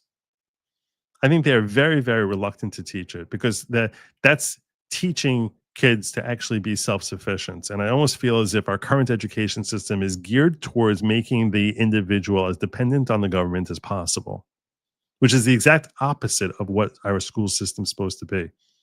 This is a big problem. This is a big reason I have problems with people like Randi Weingarten, because I don't think that they're trying to prepare our students to actually handle the world. I think they're preparing them to be a drone. at best, and at worst, a leech. At best, a drone, at worst, a leech. That's what I feel our current education system is trying to do to the students. A drone who just goes out there and just works and works until they basically are praying for their own death or retirement, where they can actually live on Social Security and get by on meager means, rather than actually building their own individual wealth. Today's kids, they say that, they feel they have no aspirations. That it's like hopeless, the idea they can ever buy a home, and that's a reflection on the housing market to a large degree. I can agree with that. It is, but it's also a reflection of the fact that they're just not being taught how to handle their money in ways that are remotely responsible, that will ensure that they at least have an opportunity. Look, a lot of us struggle with discipline. No, not a lot of us. All of us struggle with self-discipline. Everyone. That's part of maturity, is learning self-discipline. Everyone has their own personal struggles with self-discipline. I'm no exception to that at all. Look at me, I'm still vaping. We all struggle with self-discipline in various ways, some more than others. But at the very least, that people should understand what they need to do, what the ideal is, rather than just being utterly clueless about what spending your money responsibly actually means. Whether or not a job is going to be enough for you to live on.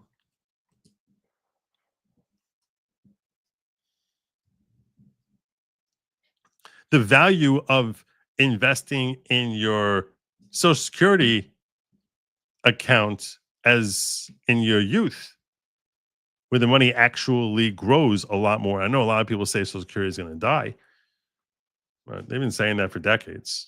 So I don't know if it's going to die so fast. But $2 investing in Social Security, $20 investing in Social Security as a 20-year-old is worth a lot more money. And I'm not saying that should be your lifelong dream to live on your Social Security, but this is something that at least people should understand. They should understand the time value of money. Again, I don't think that that's a way towards long-term health, financial health, or happiness. But as far as like having some sort of level of security, people should understand that, hey, you know what? That's more of an investment if you make it when you're 20 than when you're 50.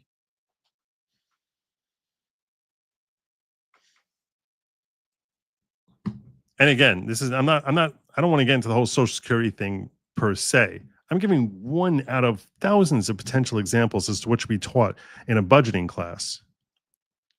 And I do think understanding the stock market is an important part of that. Think about how much freer you are.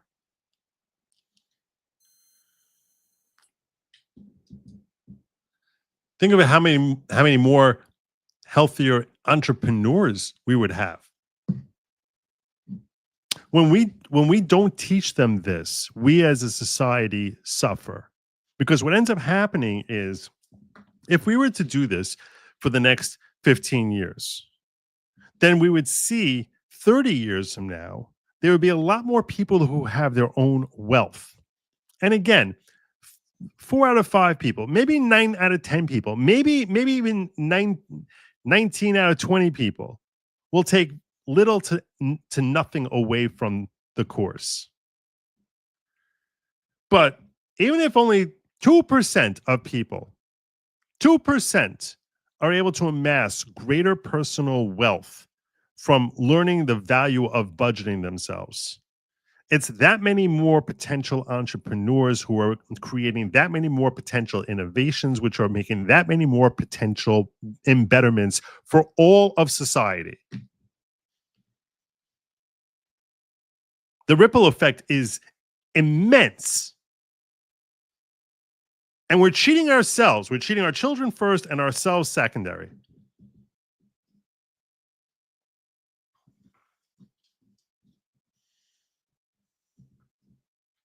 So, yeah, I would put that next on the list. I got some more. I got a couple more.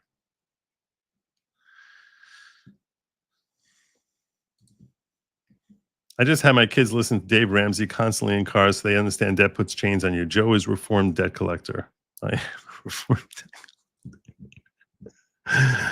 am a reformed debt collector. That's true. When I went through USAF Basic over 30 years ago, they had a budgeting class. Still use it today. Yeah, I'm not surprised. I'm not surprised. One of the few classes you actually really benefit. Trust me. Look, I'm all for teaching kids math, but you're going to use a budgeting class a hell of a lot more than you're going to use geometry. A hell of a lot more. I mean, unless you happen to go in a particular STEM field where geometry is going to benefit you. But vast majority of Americans would benefit infinitely more from that. I know someone who's facing a suit from a collections. Do you have any advice? I've heard some people dispute it in court and the case gets thrown out if they can't prove debt verification. There's so many different factors. I can't even begin to answer this question. I cannot even begin to answer this question. Debt verification is definitely a way. A request for debt verification is definitely one thing you can do. It depending on the nature as to whether it was entered on default, they in theory could, or, if it's timely, they in theory could seek to have the entire judgment overturned. There's so many different specifics that for me to answer that while standing on one leg doesn't make any sense. Yeah, I give a 6-month class on that. So Social Security's Ponzi scheme changed my mind. Yeah, I understand. There's a lot to knock about our Social Security system. I'm simply saying that for people to understand how Social Security money works they'll be more enriched. You ready for the next thing? Ready for the next class? The next class that everyone should be taking?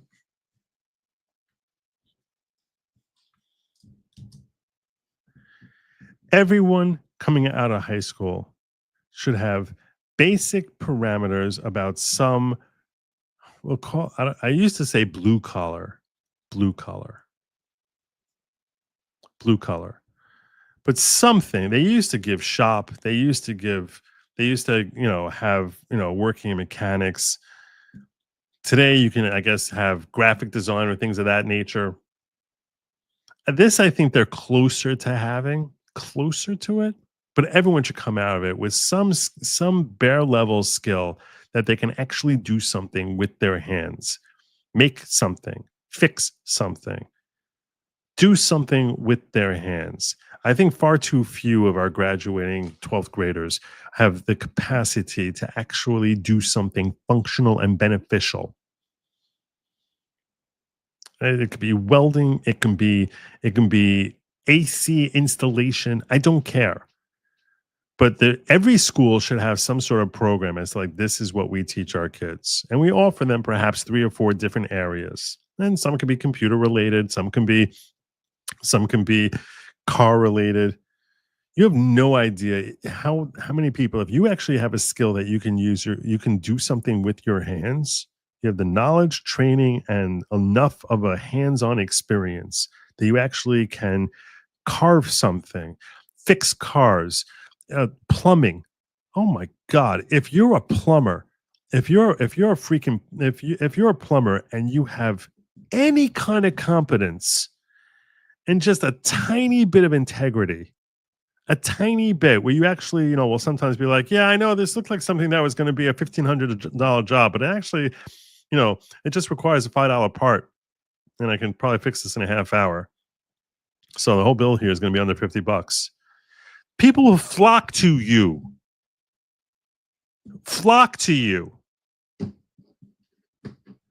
Everyone's desperate for that. And it's not just in plumbing. It's in any blue collar job. And those people are the backbone of our society. You just teach them a general trade. I've gone on and on here about how much more invaluable trade school is compared to college. It's not even close. And I went through the whole system. I got the undergraduate degree and I went to Fordham Law and I became a lawyer and all that other stuff. And I'll tell you right now, I'll probably be making a lot more money if I just learned how to fix foreign cars. It's reality.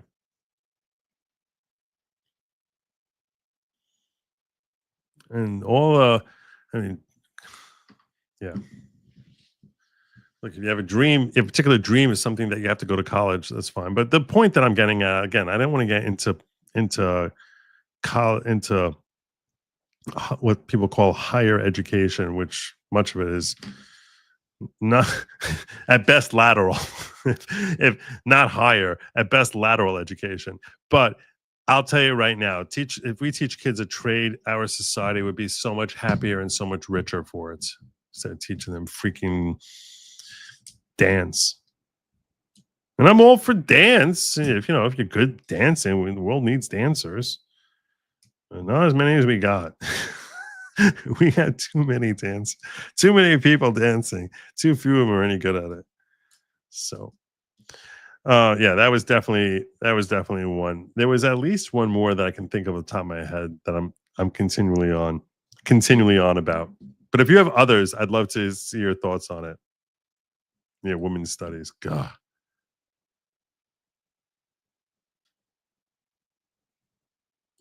There you go. See? There you go. You learn blue collar stuff. Everyone respects it also. People are like, wow, how do you do that? Everyone looks at you like, wow. Trust me. No one ever says to me, wow, explain to me third party beneficiary versus novation. No one does that. But people are like, oh my God, you installed a toilet? Wow. How did you do that? And I actually ended up finding a niche area of law where I'm actually teaching people about law. Yep. Yes, this was another one that I had up there. 100%. 100%. This is the most controversial one. I admit this is the most controversial one by far, but this is one that I've mentioned in the past, and I'll say it again when I'm going through the list of courses. I'm listing off courses that should be taught to every student sometime before they graduate 12th grade. Every kid in this country should understand gun safety and training. That should be basic curriculum. We teach kids how to drive, teach them how to do that safely, teach them how to handle a gun, teach them to understand the difference understand the differences between various firearms and their respective ammunitions, teach them to understand how to handle a gun responsibly. This is something that I understand will be controversial because the left is continually screaming that we need to eliminate every gun on the planet. But the reality is that there will be so many lives which would be saved if people could learn to appreciate the value of properly handling a gun in a way that is responsible, effective, that can be used as the proper tool that it is for proper self-defense. Not to say you can bully people with a gun and start becoming some, gangbanger, whatever. The idea is that people should basically understand this is how you handle a gun. This is how that if you're a prosecutor, you don't wave a gun at the jury. I mean, this is stuff that every kid should know. Every kid. Every single kid. That was one I almost forgot. I'm glad you brought that up, Lemley. See, it pays to scan over the chats. It pays. While you're here, if you could please like and subscribe, I would be most obliged. I'd be very, very grateful. I have one more that I wanted to share with you all. So what do we have so far? Let me make my list here. I'm going to forget. I should really write this down. I thought about making a video out of this a long time ago. I was like, like what the school of MAGA would teach. But yes, what I would definitely incorporate. What did I start with first? What did I start with first? It was not civics first. That was second.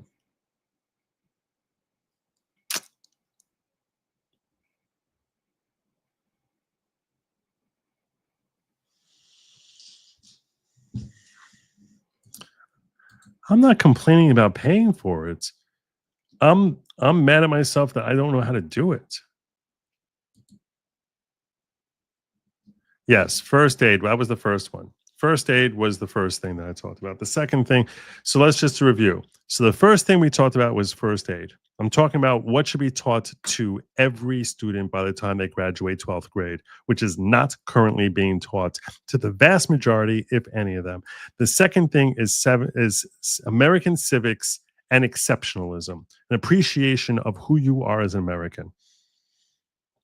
These are things that should be taught. And I know that's one of the more controversial ones, but yes. The third thing I think I covered was home budgeting and stock market. These are things we should be teaching to every one of our kids by the time they graduate. The fourth thing that I talked about, so the third one was money management. The fourth thing that I think I talked about was about learning a trade. The fifth thing that I covered was basically when I did was gun safety, personal finances and investing, home skills, investing, entrepreneurship, trade skills like graphic design, etc. This is the list we had. There was first aid, there's American civics / exceptionalism, then there was budgeting and home skills. Personal finances is 201, good. Investing in the stock market, something every kid should understand. And entrepreneurship. I didn't really mention entrepreneurship, but that is something we should be teaching our kids. I would include that in probably in the 201.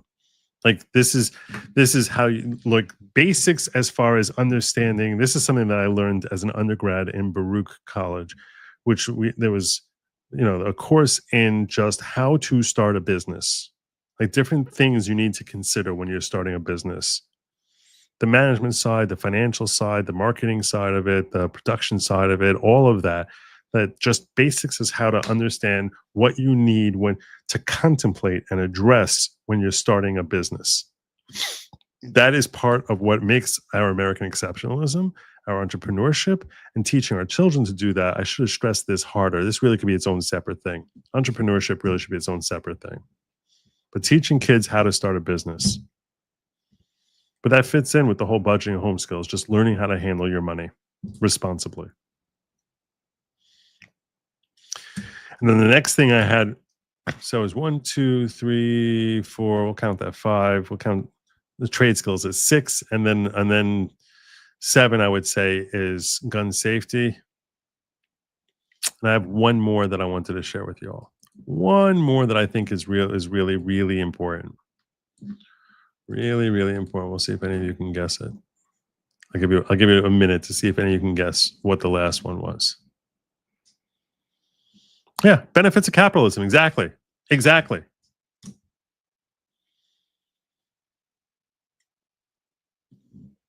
Benefits of capitalism. Change a tire. See, I would actually throw this in here. Basic car maintenance. This is something I think everyone should know. Like your basic car maintenance, which is different than the trade school thing. I think that's actually, I wasn't going to list this. Basic car maintenance. But I do think that's actually, that's like sort of like first, to me, that's sort of like, first aid for your car. And it's a different course, obviously. But yeah, I actually think that basic car maintenance is another one we should throw on the list.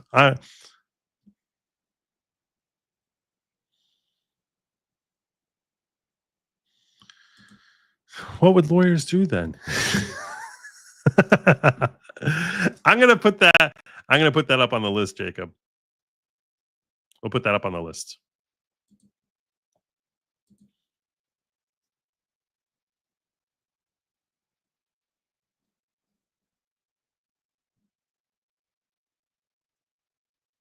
Exactly. Checking the blinker fluid. That's important. This is an excellent one that I should have put up here. I should have put this one up here. What I like about this, what you'll notice about what it is that I'm there's a consistent theme throughout all of these different courses. And that is you're teaching kids how to be confident. And I do think that public speaking is a very, very healthy thing to understand. Basically, this is really social skills. Social skills and confidence. I am nervous that this is a little too close towards teaching them ethics, but I do think that teaching kids to have their own self-respect and the ability to speak publicly, and here's why this is perhaps more important. I'm going to chalk this up there as another one that belongs on the list, is that this is something that they will use throughout their lives. This is something that is going to be essential to them, and this is also something that kids today have far less experience with than any previous generation, because so much of their social interaction is online. So we basically have a generation of kids who are far more socially awkward than their parents. Far less confident, far more socially awkward, because so much of their social interaction is online. But I agree with you that eye contact, and basically, I mean, not everyone is going to learn social graces, but yeah, that probably would also help people in being able to find a healthy mate.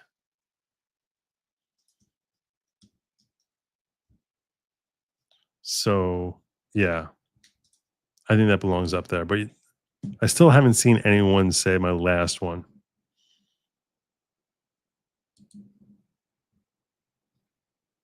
I hope you're doing well, Kimmy, by the way. I know you're in the rough patch here. You're in the draining part.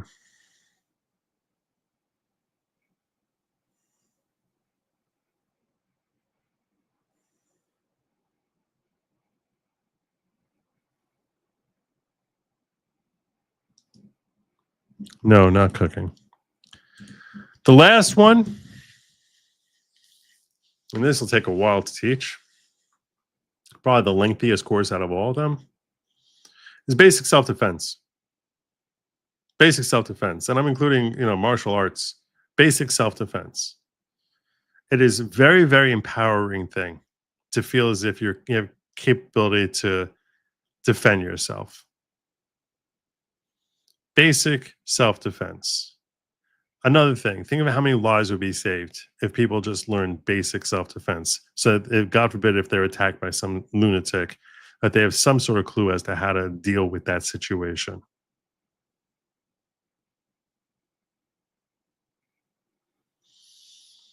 And they are. You're right, Sherry. They are fun classes. But that's something I think all of these different courses, all of these different things that we are not teaching our children, if we were teaching this to our children, they would be so much happier, so much better adjusted. Instead, we're teaching them women's studies and the diversity is our strength and all this other nonsense and stupidity. Look, there's value to teaching them history.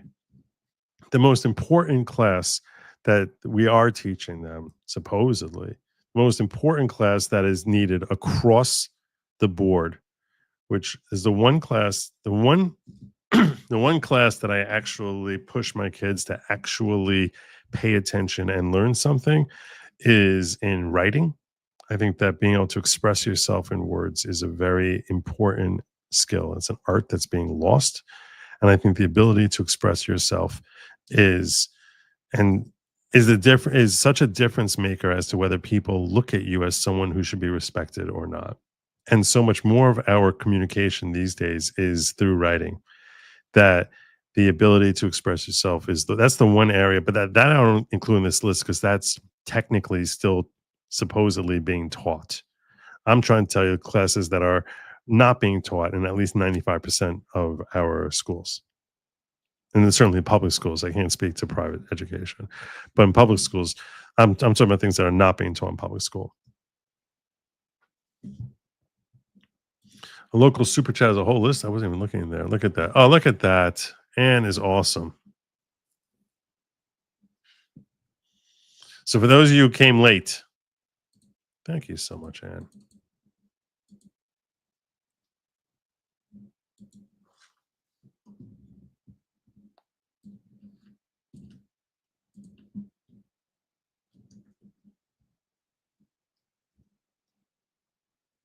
This is what our list looks like. You can number it any way you want. But these are the things we are not currently teaching our children that every kid should learn by the time that they graduate. And thank you so much, Anne. You're awesome.